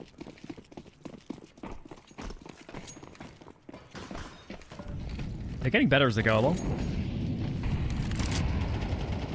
Rotationally, they look good. They're being decisive and proactive. Which actually hasn't been a given during all these qualifier games as we saw yesterday. Yeah. So, that's a pleasure, and we don't harp on it too much, but Mercury and Jamyoung are not the best players on the server right now, and we're still playing a very competitive game against one of the best teams, maybe the best team of their entire major qualification region. I'm going to put it that way. Uh-oh, timing is awful here for Jamyoung. Just Maybe gave just up give ramp this and up. they creep. Yeah, they crept out, and they're going to have to just concede ramp entirely, all based off of that timing. That extra space that the Mongols got. They wanted to go in with some pace around that AK, have so many pistols alongside it, and Techno's already put himself front side double doors. If they break that glass, Techno may just open that door and try and catch Mercury looking the wrong direction. Here it comes, but Mercury has backup. Someone to cover off his back, and Mercury in for a double kill, but there's Blitz's AK to activate. Ullman trying to duck around the corner, and the nade does decent damage, but Mazinho, that was a critical kill. Something that could have maybe turned the tide. Blitz down to low HP, but finds his secondary kill, and a flash that goes askew, but he'll dive up those vents. No, Jamyoung does not go in hot pursuit. If Blitz wanted to plant that bomb, they would have given him a little bit more leeway to do so. They wanted to play numbers, and Tyloo do not let it slip on by. This is more like it. I'm loving this. And of course, we said in that previous series, and I guess throughout the qualifiers, I want to see Mongols put under pressure. I want to know what it looks like when they're playing from behind, when their spot in Chengdu actually looks in jeopardy. And granted, it's Tyloo's map pick, but they're spooling up. They're looking good on the CD side. We've got a round lead now. And we're going to start asking questions of Mongols of how do they adapt? How do they use their pauses in this situation? How do they find holes in this defense when the individuals can't just cleave open rounds? This one, though, more a passive default. And a lot of pressure on Blitz, actually, to make big calls. Strategic map is Nuke, and you got to find the gaps. He's also the point man here on towards outer. And he's decided, maybe rightly so, the garage could be a weak point. Feels very reminiscent of old school the Mongols. When times get tough, Blitz taking a lot of leadership, almost being a sacrificial lamb, taking a massive risk. But he crossed with Senzu into garage, and it's all about how these players now link up with the rest of the squad positioned in at ramp. Kaze, first the person to face, and Techno dealt with the AWP of 910 as well. Cannot line up the trade. Jamyoung there to cover. And so 910's now left with the bomb, and unable to really set himself up in a position where both Senzu and Blitz can coordinate with him. They're so detached. Yeah. 910 had no escape path. They took lobby, and they find the bomb. This is perfect decided. No players lost. 5 alive. Team Ace. Team Ace, yeah. Advin's the best player on the server. I don't know what happened. Advin has almost 3 times the kills of Mercury. That doesn't happen very often. Seriously, did they swap PCs? They just sit down and say, I'll use your config, you use mine. Because this is crazy to see. Advent hitting some lovely shots, quick headshots, holding his spots. And this is what Tyloo looked like when Mercury's not fragging, I guess. What a twist. Mercury was the one holding them back the entire time.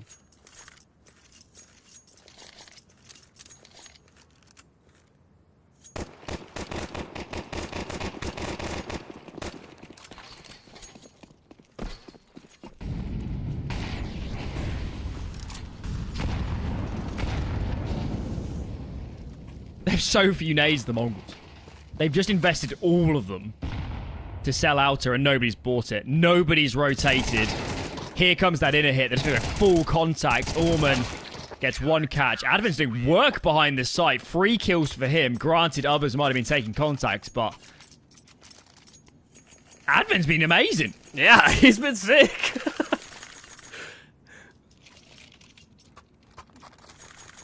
This is wild. I was expecting a fragging in-game leader to grace our screens for this final. But it's the wrong one.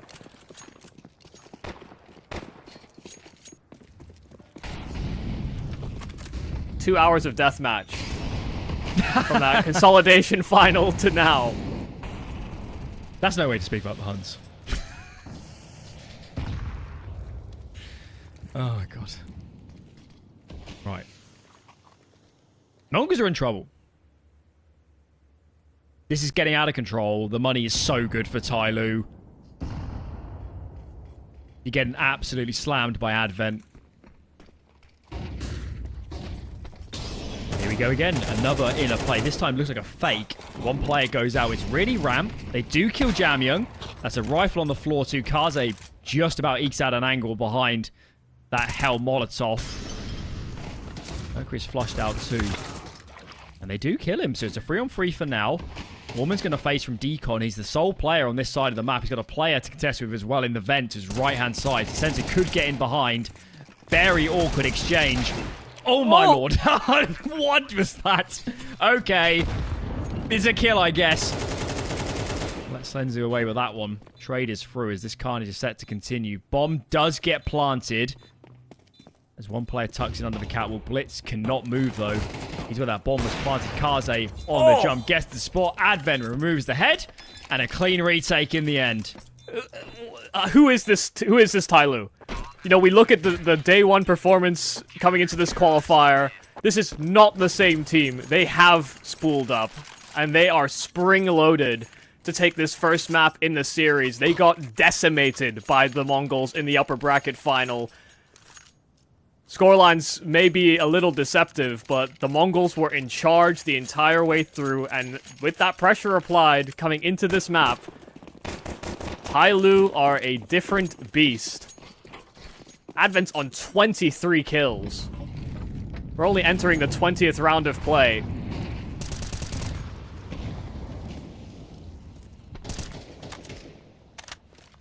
Just had I missed the vent. Okay. Found it. Whew. I'd be nervous there. 5 chances for Tyloo. Orman is down. Clearly is aware. Look at this. Clearly aware. But it does mean he's got to take his eyes off the top of Secret and making out of work. Guess he's going to fight towards Secret. There we go. Shots exchanged. He's going to get pinched. Techno's coming in from a lower position. Orman hits the deck. 9-10's collected. Kaze also in the meantime. Lobby pushing response. And Mazzini's ready for that. This round is crumbling for Tyloo. It's a nice kill from Advent, but it won't be of any result unless Jamyoung can pull off something incredible. Kind of an awkward angle to clear. Util for right and left, but now Jamyoung revealing himself, not content with his spot. The doors are going to open soon enough. Senzu goes walking straight into his death. The tag from 9-10, great, and Techno will finish the frag. It's Advent, the man that cannot be stopped. 24 and 12 in a 1-on-2. The in-game leader that your expectation is he'd get a quarter of these frags. Half. Maybe. But here he sits as a man on fire. And I don't know that the Mongols have any real read about where he's coming from. They sit inside of the site, using the main silo as cover. Techno finally spotted. Advent just lightning quick, decapitating Techno, and 9-10 at the back of the bomb site. Not like this. It's Advent all day, every day. It's a missed shot from 9-10, and Advent's the one that finishes this map 26-12, and on top of that, a 1v2 for the first map in the series. What's just happened? What's just happened? What's happened? Advin's the best player. I don't understand what's happening. Wow, what a map from Tyloo. And we come into these series and we say, these are the win conditions. Jamio, Mercury, best players on the server. They're going to open up rounds. Jamio's going to close them. And I feel like they obviously won this game, but those win conditions were not how they did it. They ripped the Mongols apart. They out-rotated them. The calls looked good. Mongols were never stacking the right place at the right time. What a performance from Tyloo, and absolutely, the Mongols are on notice. Yeah, I mean, clear communication. You could see when every time there was a possibility of a flank, they always seemed to be accounting for it. They had some great positions. They played great team Counter-Strike coming into this particular match. And the cherry on top is that Advent not only seemed to call a great game, but also was just having a great game himself. What a map that was. Map number 2 is gonna be Mirage. Before then, we can take a little bit of a break, so grab some food, grab some snacks, have some fruit, maybe a papaya even, if you're exotic enough. Either way, that's enough from us. We're back in a minute for Mirage.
chance to build a home. I feel this world coming over me. The pressure makes me fall.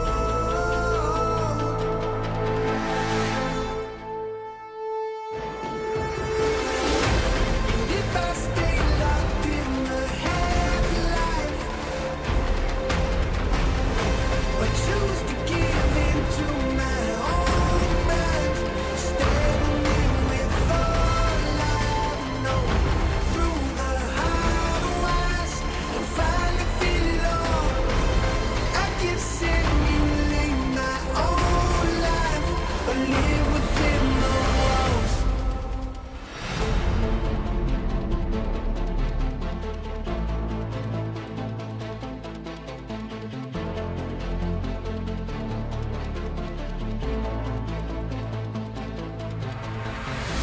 You light the fires in this place, so you can reap what we've sown. You finally found me.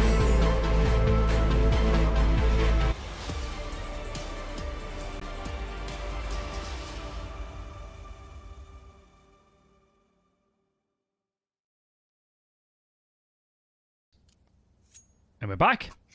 Straight into Mirage. Hopefully everyone is all papaya'd up, ready to go.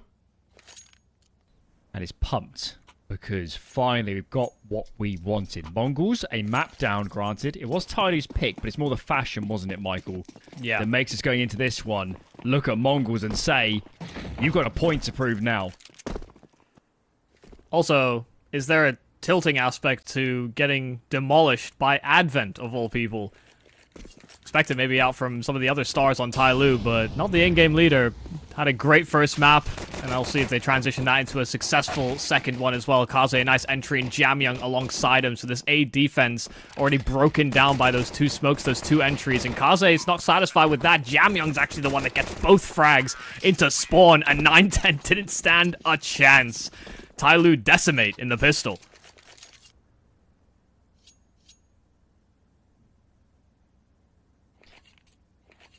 Ooh, it's getting fun. I'm enjoying this. I really thought we'd come into today and it would just be 39-39 for the Mongols. And Tyloo would play a decent game, Mercury and Jamming would have their moments, and we'd all go home thinking the Mongols just a little bit too good. Well, maybe not. Yeah. A big wake-up call. For us and the Mongols. There's an interview at CAC where Kaze was even saying that they don't even think they're the best team in China anymore. That's Lin Vision. And they're already waiting in the wings for Intel Extreme Masters Chengdu.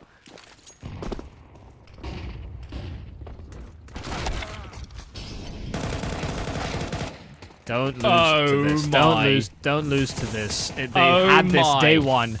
They had this happen to them on day one, and it is somehow worse. This was all USPs here for the Mongols. At least last time, it was Deagles and lovely shots from the Mongols.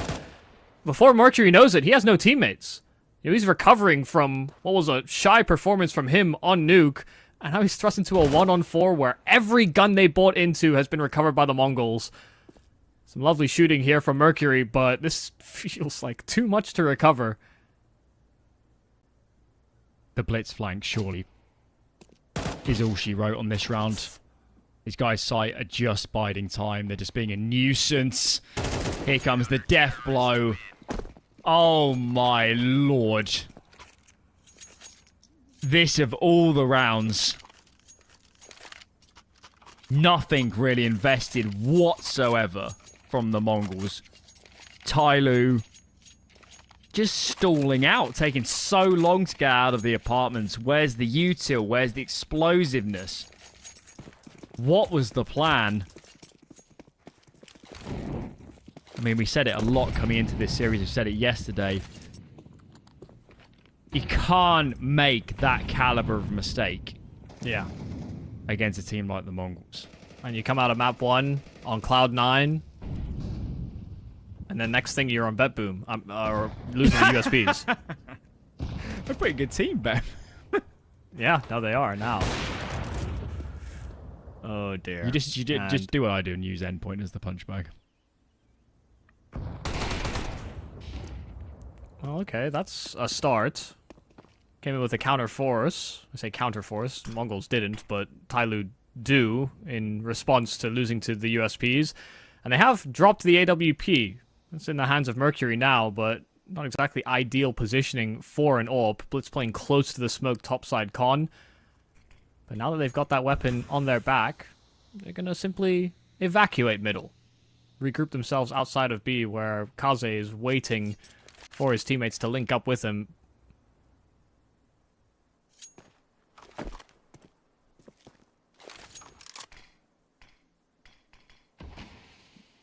It's good timing on the smoke. Smoke's lasting longer in CS2. Only by a small margin, but enough that it'll stall out close to 20 seconds here before Tyloo can do much of anything. They might have to just run straight through it if they want any chance of clearing the back of the bomb site. Oh, they tried to line up a flash. It didn't quite make it out the window. And the flash, actually, a counter at that, is one that partial blinds up Techno. Trapped in at Van now are Tyloo, but they have found the key man that they need to flush out. They tap the bomb, but Mercury not fully committing to it, and Blitz still such a nuisance in from Market. Mercury has stalled out this round a little too long, and now his best objective would have been to probably die within time, but trying his best now to just salvage that Galil, and he will succeed. Thank God he didn't die after time. That would have been catastrophic. But it was just an eco, or I guess a force buy from Tyloo. So you shouldn't have expected the world. This is good for the Mongols, those reset rounds. Especially if Tyloo can't find plants. Are just devastating to the economy, and it takes so many rounds for Tyloo to get into a full buy with all the bells and whistles, but to run their defaults as they'd like to. Whilst on the flip side, so many chances for Mongols to keep players alive and build up a reserve. And this round should be no different. Good way to keep your wits about you as well. For Mazinho, didn't drop his guard just because they took some contact over towards B. Yeah, jamming at the back of the site, already accounted for. And so Mazinho swinging out with that USP to finish off the job. Advent was the one that started all that aggression over on the B bomb site, but he's now the last man standing. Just kind of wild to think that going into the first buy for the Mongols, because they won on USPs, 910 got his AWP out, and they lost the AWP, only for a 910 to reinvest into it because they just had so much reserve cash. Courtesy of Tyloo. So, especially on the CT side, in this economy, 2 AWPs in a row on your first gun doesn't happen often. No, sir. No, sir. Pause in from Tyloo. Nice to see they're burning them a little bit more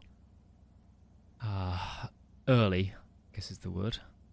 A bit earlier in the sequence before things get out of hand. Quick discussion about how this round's going to head. Maybe a quick talk as well about what util they really need. Mercury really taking his time here. He's actually going to go in with Galil. He's definitely got a smoke out in play. I would say the good news for Tyloo now coming into this round is that the Mongols are on rifles. They know what to anticipate. A little bit more. Regardless of whether they make Chengdu or not, there has to be a serious discussion about how they deal with anti-ecos. If they lose this map in a close fashion and they lose the series, some serious questions about that round. That is nightmare fuel. But they have to push past it for the moment. Got to just focus in on the here and now. Bit of mid control. It's Advent scales. Woman comes in from an underpass. Blitz is saving his nades. He's tagged up from Palace. Needs to be a little bit cautious of that. Has to dump a lot of utils to get out of dodge. Norman's up in the window, so feels like Blitz is likely to be contested first. Well, it's actually... Is that Advent that tried to creep con and gets shot straight through the con smoke. Not sure if They you might caught have him. wiped the smoke. That looked really bizarre. Yeah.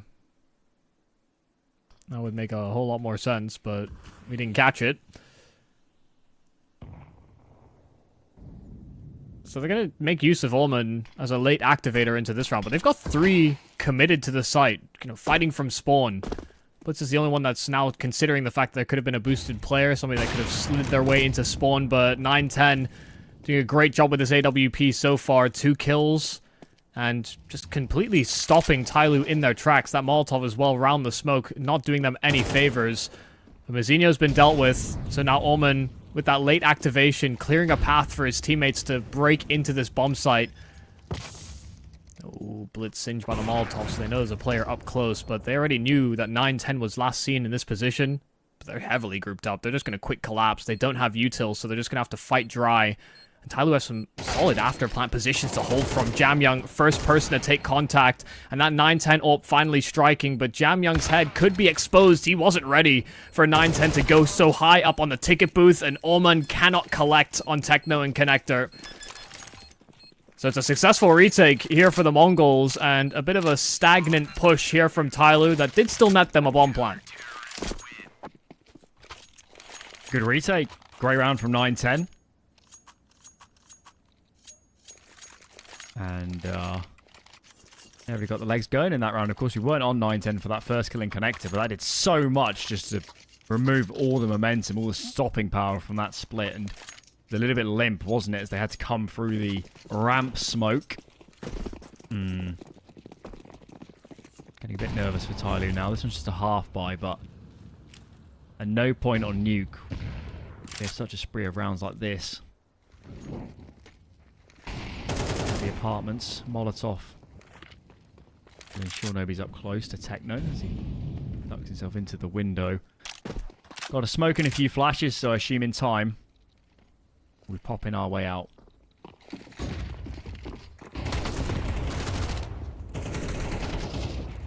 A little weird. Back at the bomb site, Senzu just simply cannot cover. 9-10 does get there on the rotate in time. So it's a 3-on-3.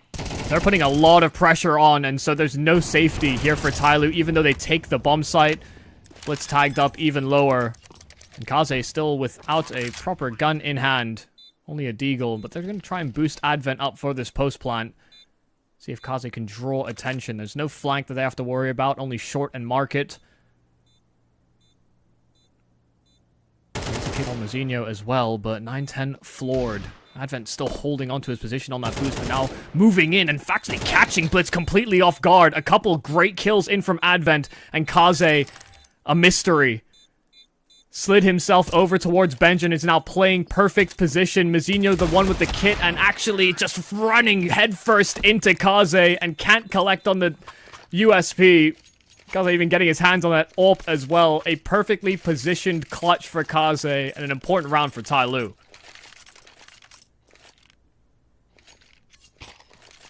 That's a big moment in this series. Huge round. Just a half buy. I'm not going to quite say it rights the wrongs of the anti-USP display. But at least it makes this half compelling yet again. Funds have dwindled for the Mongols. And double AWP is out. Sensei on the second. Where's he? He's on catwalk 9-10. Using this connector smoke for a quick peek and underpass. Nobody home, though. As that boost of over here on the B apartments is going to set up Senzu. Bomb is outside. All 5 players coalescing here for Tyloo. Needless to say, a B round is going to hit soon. And Senzu has got to connect here with this first shot. Nade starting to be lined up. Techno's on location towards Edward. First kill the way of Senzu. Make it 2. Little bit trapped, but he's already done his job. Rotation sprinting over. Goes down in the end. But he's done enough. Smoke is down. Tyloo flustered, falling back. They've already used all their nades to no avail. And this is not looking good. Yeah, a great round thus far because of Senzu, but Tyloo knew that there was that AWP, last seen on short, funneling into it, but they just weren't expecting it inside of the apartments. Quick boost in towards window, 25 seconds, and Tyloo are going to have to really hope that Jamyoung finds something, and quick. No, it's actually Mercury catching Mazinho facing topside connector, and 910 still inside of CT with this AWP, and he's been a nuisance from this position in rounds gone by, but there's Jamyoung to floor him. An open plant, but they do reconsider back towards the other side of triple. It will be a 1-on-2. This round pried open by Jamyoung. And Techno, I don't know if he's feeling all too good about going for this retake. 13 HP, and AWP dropped in CT spawn, and so he might just look to scoop that one up and get out of dodge. Probably the advisable path to take in Techno's pace will be indicative of such. So this is Tyloo breaking in after what looked like a solid hold on B. They do not read the re-navigation towards connector quite quick enough. Honestly, quite a testament not to get flustered by what was some pretty harrowing rounds a little bit earlier. It's going to be free for them. This one will be a fairly heavy eco around the saved AWP. And let's just pray Tyloo's learned their lesson over these last 2 days. They'll know the AWP is saved. So they should be defaulting with a lot of nades. No risks taken. They want to go out mid, make sure they're using plenty of utility. Looks like a spread default for the moment. And Ninth is trying to get ahead of this. Aggressive in mid. First kill goes his way. Advent down. Position shown, but he's on the move. That might be the first time like this before. Yeah, I mean, that might be the first time I've seen 910 get aggressive on the AWP since we've covered the Mongols. But all eyes were on him because of that saved AWP. And he just keeps rattling off shots, really toying and playing with fire. But Kaze is the one that's floored. Mercury just sits inside a sandwich and hears all those shots rattling off. Essentially trying to trap Mercury in, but Mercury fights his way out. Up to 9 kills is Mercury after a shy nuke. Could save here, or could save Tyloo here after what should be a pretty bog standard round, but 910 just has other intentions. 3 kills on that saved weapon, and that's the kind of weight that kind of weapon can carry in the right hands, and Techno tried to be a secondary pair of hands, but 910's efforts go to waste. A lot of damage done to the Tyloo economy, but they still manage out. Let's call that hairy. Especially when the bomb is dropped again on ramp by 910. And of course it has to be Jamyoung and Mercury to save him. Those two are in much finer form in this map. Okay, 4 apiece. As a reminder, Mongols map down. This is their map pick. This is the grand final. There's no lower bracket anymore. This is it. By virtue of the format, there is no intrinsic advantage coming from that upper bracket. It's more so the Mongols haven't played nearly as much Counter-Strike today. Series 3 of the day for Tyloo, and you wouldn't know it. You wouldn't know. They look fresh as can be. And they are heating up now into Mirage. But Tyloo coming to this round so wounded. That early exchange, the earlier barrages from the Mongols connecting on both Kaze and Omen. Mercury not that much healthy either. So this is not an ideal start to what was supposed to just be a show of force, a bit of presence. And still fairly spread are Tyloo, throwing util over at B while the rest of the squad are grouped up inside of Palace. 910 playing close to the smoke, and a re-smoke will be down for him, so he can maybe fixate his attention onto these players coming out from Palace, and it's perfect. A complete bait. They heard that util sail out, and they wanted to fixate on that one man in at the ticket booth, which was typically bin 910, but he's now, I mean, teed up perfectly for those frags. And I'd imagine this is, quite honestly, a save call here from Tyloo, just so spread apart, and just no health to work with. There's no options. Mongols just playing the site. Perfect re-smoke timing. Okay, let's not talk about that. Mizinho had his suspicions as well. He didn't want to really peek into Palace to grab that AK, but he is punished. This EK isn't working. My arms aren't long enough. Let me just dip my foot a little bit further out. A little bit further. He's the youngest player. We cut him slack. It's like dipping your toes in the water and then the whole ground below you just collapses and you're in. Ah.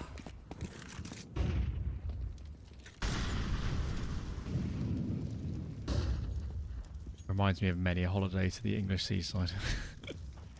I would not recommend if you're from abroad. Stick to the Mediterranean. It's a little bit warmer. Maybe better rock stability. That's what I look for in a beach. What do we got here then? It is just an eco around these saves. Is there a gap on the right? Oh, I don't think anybody spotted for now. Woman's just to the right. This will get weird. Oh my lord. They're friends.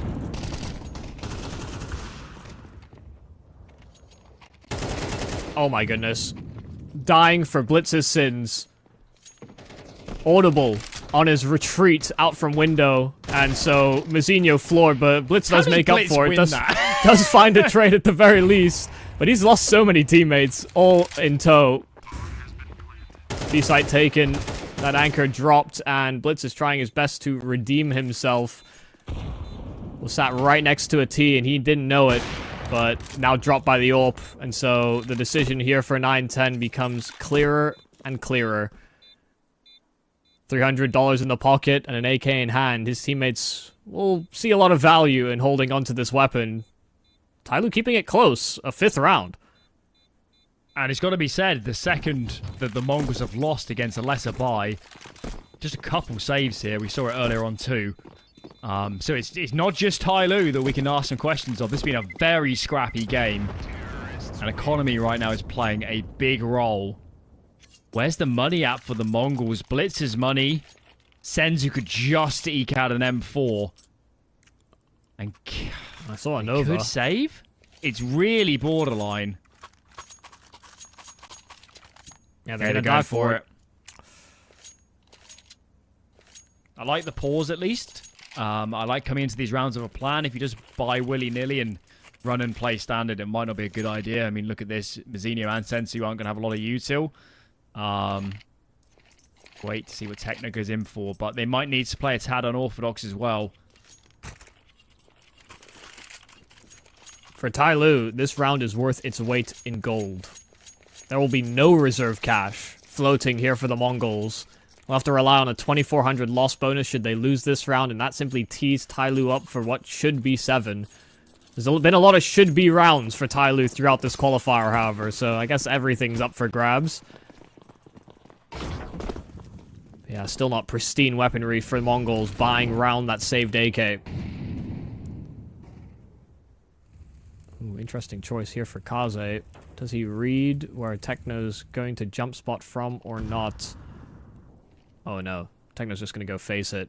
And not sure whether that exchange concluded or not, but Techno's alive. Kaze's also fine. Yeah, just showing some presence over towards B. But they'll boost up, and they can get some extra information off of this. They have a smoke down, and after that Molotov, there's been not a whole lot of bites to this supposed fake. Let's see. For now, they're just committing to more of a bait setup. Techno isn't getting aggressive. Perhaps once his connect control becomes apparent, he might make a move. Very standard split. Palace Krong has gone. Trade is through. Kaze with another. That's the player in window. It's just 9-10 on this side of the map. He doesn't have his trusty big green in hand. Gonna try and make it awkward for these terrorist players, but if they keep finding the frags elsewhere, it's not going to matter. It's a safe plan for jungle.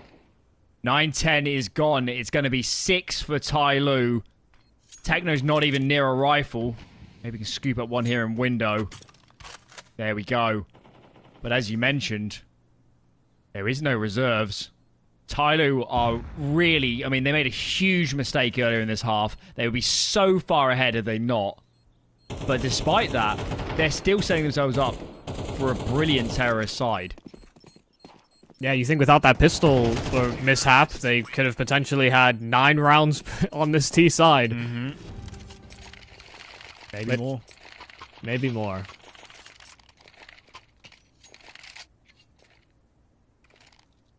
It's just from day to day how a team can change. The Mongols destroyed them in the upper bracket. And now this game is close. Tyloo were dominant on Nuke. And could have been much the same here on this map, but the Mongols are ready to get down and dirty. They'll take these scrappy fights. They have to on these weapons. A scout for 910, some pistols, and a couple SMGs. Senju just locking Mercury in, and the weird part about this is that Mercury is in that position with the bomb. Oh, who cares? What was that? Who cares? Precarious, you say? I'm Mercury. I remove heads from... Beautiful. And the confidence from map to map. Mercury did not have a good nuke, and here he is, topping for Tyloo.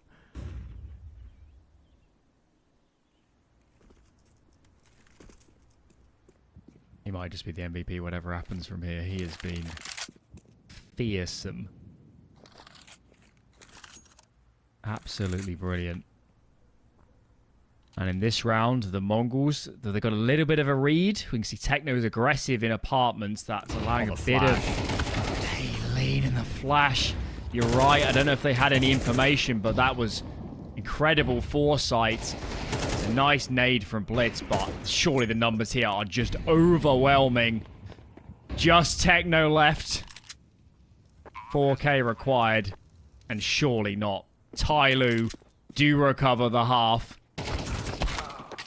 Made good on a few mistakes. 7-5. 6 rounds away from Chengdu. Let's see if they can get it done in the second half.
The Mongols are running out of time. That first half was a little bit grim from their perspective. They're now on the T side. It is their map pick. They are a brilliant Mirage team. But even then, they've got to prove it in the here and now. They're going home. It'll be Tyloo and Chengdu, and this round is off to the worst start. Free for Tyloo. Just 9-10 and Blitz. That is a massacre. They didn't even make it out of ramp. Oh my god. You would not have believed this after yesterday's series. Absolutely not. You know, the most Tyloo we saw out of day one transferred to today was losing to those USPs. Aside from that, this has been a completely different team. All it took was to see one smoke sail out from ramp, and they were ready and gunning into them. I mean, Tyloo just have some great reads, some great calls today, and their players are performing. It's a bit more in line with what we expect from Mercury and Advent, respectively. But no bomb plant, full save. So Kaze is stuck to his dualies. We saw 9-10 do the same on Nuke. And yeah, Kaze, there's kind of no reason for you to continue fighting here. Keep your head armor, let your teammates sweep up. These clocks are not going to get much of anything done. I mean, it should be a given winning this round, but I'm elated. 5 alive against a full eco. Yeah. What doing? What doing? Straight into an ult for Kaze as well. Mongols are in a lot of trouble. They're in a lot of trouble now. We sing Blitz's praises, rightfully so. You can never take individual series and say it defines a player, but yeah, if they want to make it to Chengdu, there is no if buts or ands around it. They need Blitz more than ever. He's gone on the server. Maybe he can still have an impact in this round from a calling perspective. But this is scary stuff. They're going to pop through this smoke. Flashbang. Not effective on Advent as he goes anti-flash for that one. Techno up close. Mercury on the other side here of the stairs. Flash over the top. Mercury dodges that one. Can't make it too, but Kaze's already in towards CT. This is not looking good. I don't think a bomb plant is necessarily on the cards here in the first place, let alone a round win. It's falling apart for Mongols. Yep, they're just trying to keep tabs on 9-10, and all that information relayed over to Oman. Shout out Oman in this round. Actually saved Mercury on that fight from Techno on stairs. Techno got tagged up through the smoke because Oman was spamming it, and because he got slowed down, just couldn't swing wide enough to face Mercury. Really lovely stuff. Tyloo doubling their score. And so the Mongols coming with this round with a Hero AK in Blitz's hands. And, you know, he's surrounded by players that have been touted as stars for the Mongolian region. We see great series out of Techno. Senzu is this young prodigy. Mizinho, much the same. But there's Blitz. I mean, a guy that has been so long-standing as one of these sharp-shooting in-game leaders. He's hoping he can pry open this round. AK, well, actually going to be the one that finds the kill onto Mercury, just fighting out in no man's land.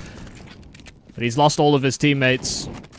So Senzu's still sitting behind those top mid boxes, but not a whole lot doing here for the Mongols.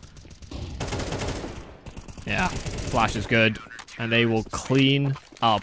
They're cleaning house. Tyloo coming into this final with conviction, 11-5. Where was this Kaze yesterday? He's been brilliant. Oh, yeah. And I got a bit awkward in that round, but Mercury's reminding us why he's touted as one of the best players in this entire region. Always looking very good if you're a Chinese fan. Give Lin Vision some love. They're already going over to Chengdu. Tyloo. This is their second bite of the apple. And they're getting ever so close now to playing a world-class tournament on home soil. Of course, got a few more in the calendar.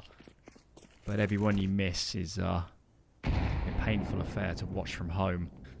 2 rounds to go. The Mongols playing under so much pressure. Blitzes to make perfect calls. They need to find all the gaps. There is so few scope for mistakes anymore. Boosting into window, Ullman gets the spot. Splits, somehow gets the kill and slips the net. Okay. This looks very awkward.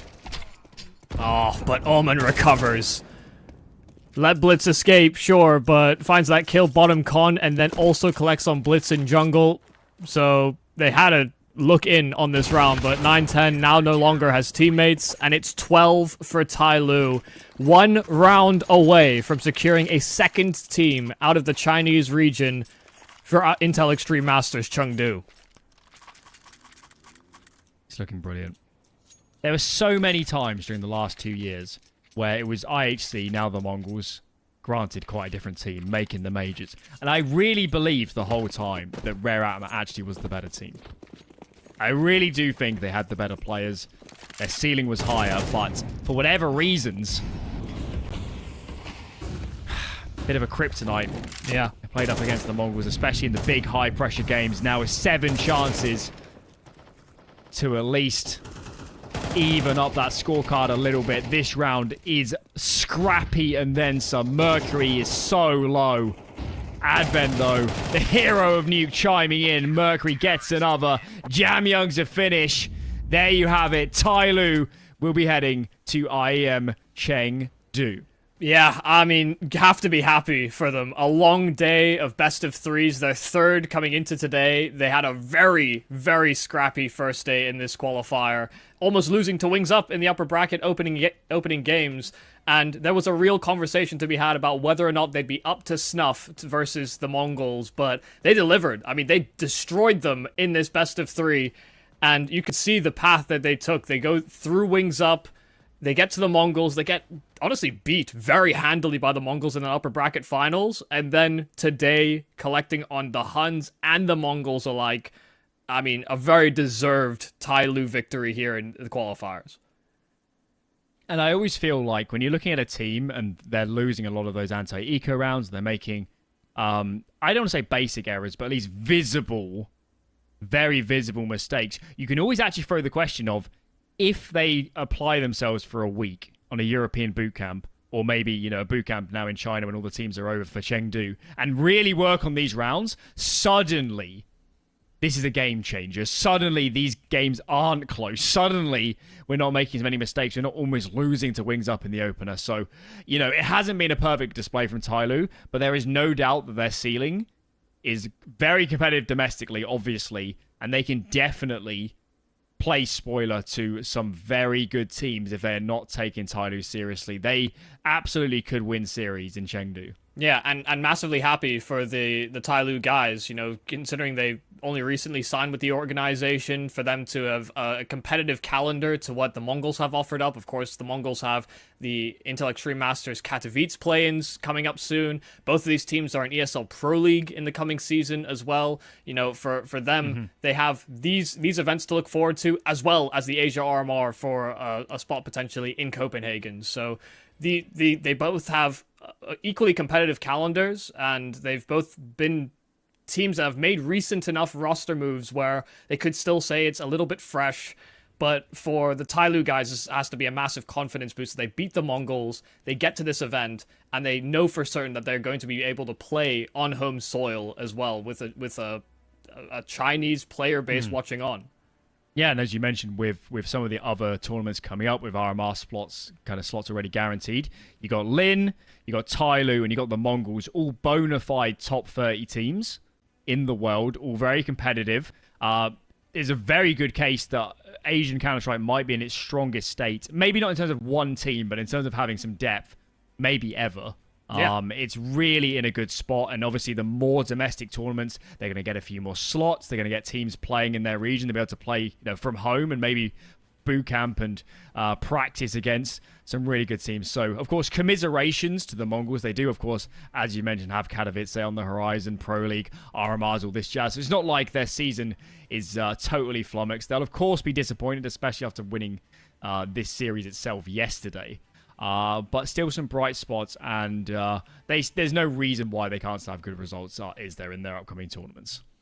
Yeah, I mean, just a really nice year kind of lined up for Asia Counter-Strike when we think about Chengdu, we think about Shanghai, and we've got these teams that are still waiting in the wings, and we don't have for certainty which team is the top team within the region. You know, the Mongols might have their crown snatched from them. You know, Lin is a contender, Tyloo are a contender. Those three teams are at the forefront of Asia Counter-Strike. So, I mean, we didn't expect any other two teams to be in this final in the first place, but also for Tyloo as an organization and for the players, yeah, it's nice to make it to an event on home soil. And of course, they had a roster move that I think you quite comfortably Perplexing. criticize. Yeah. Very easy to say, you know, Mazea at times is, you know, there's been many a series where he's been the best player for this team.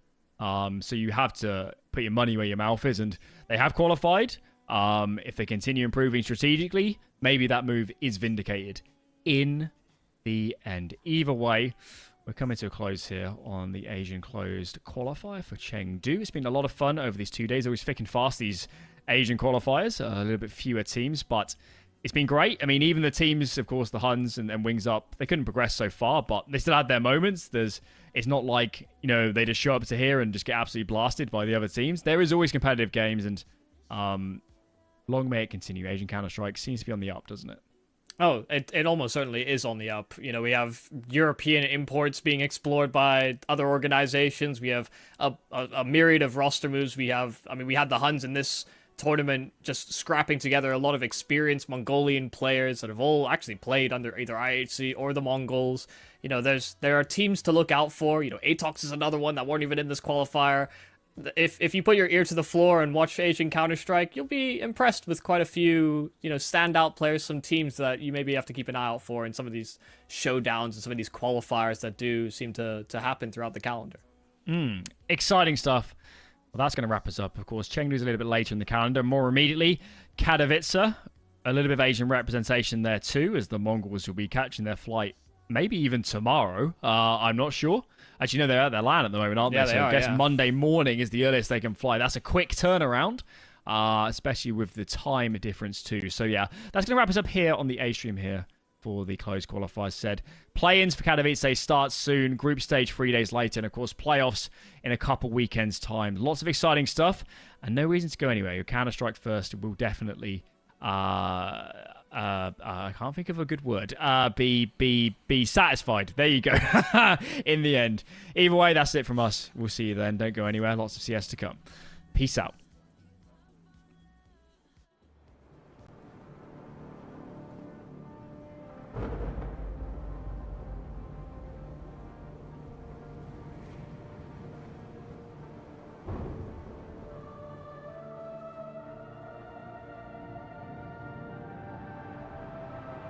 Rafa really making history. Absolutely phenomenal. And Ace is the champion of the Intel Extreme Masters World Finals. Storm's still not quite done. MC is going to take this fight, though. 3 seconds left. Last 2 rounds of match, it's got to start it well for ESC.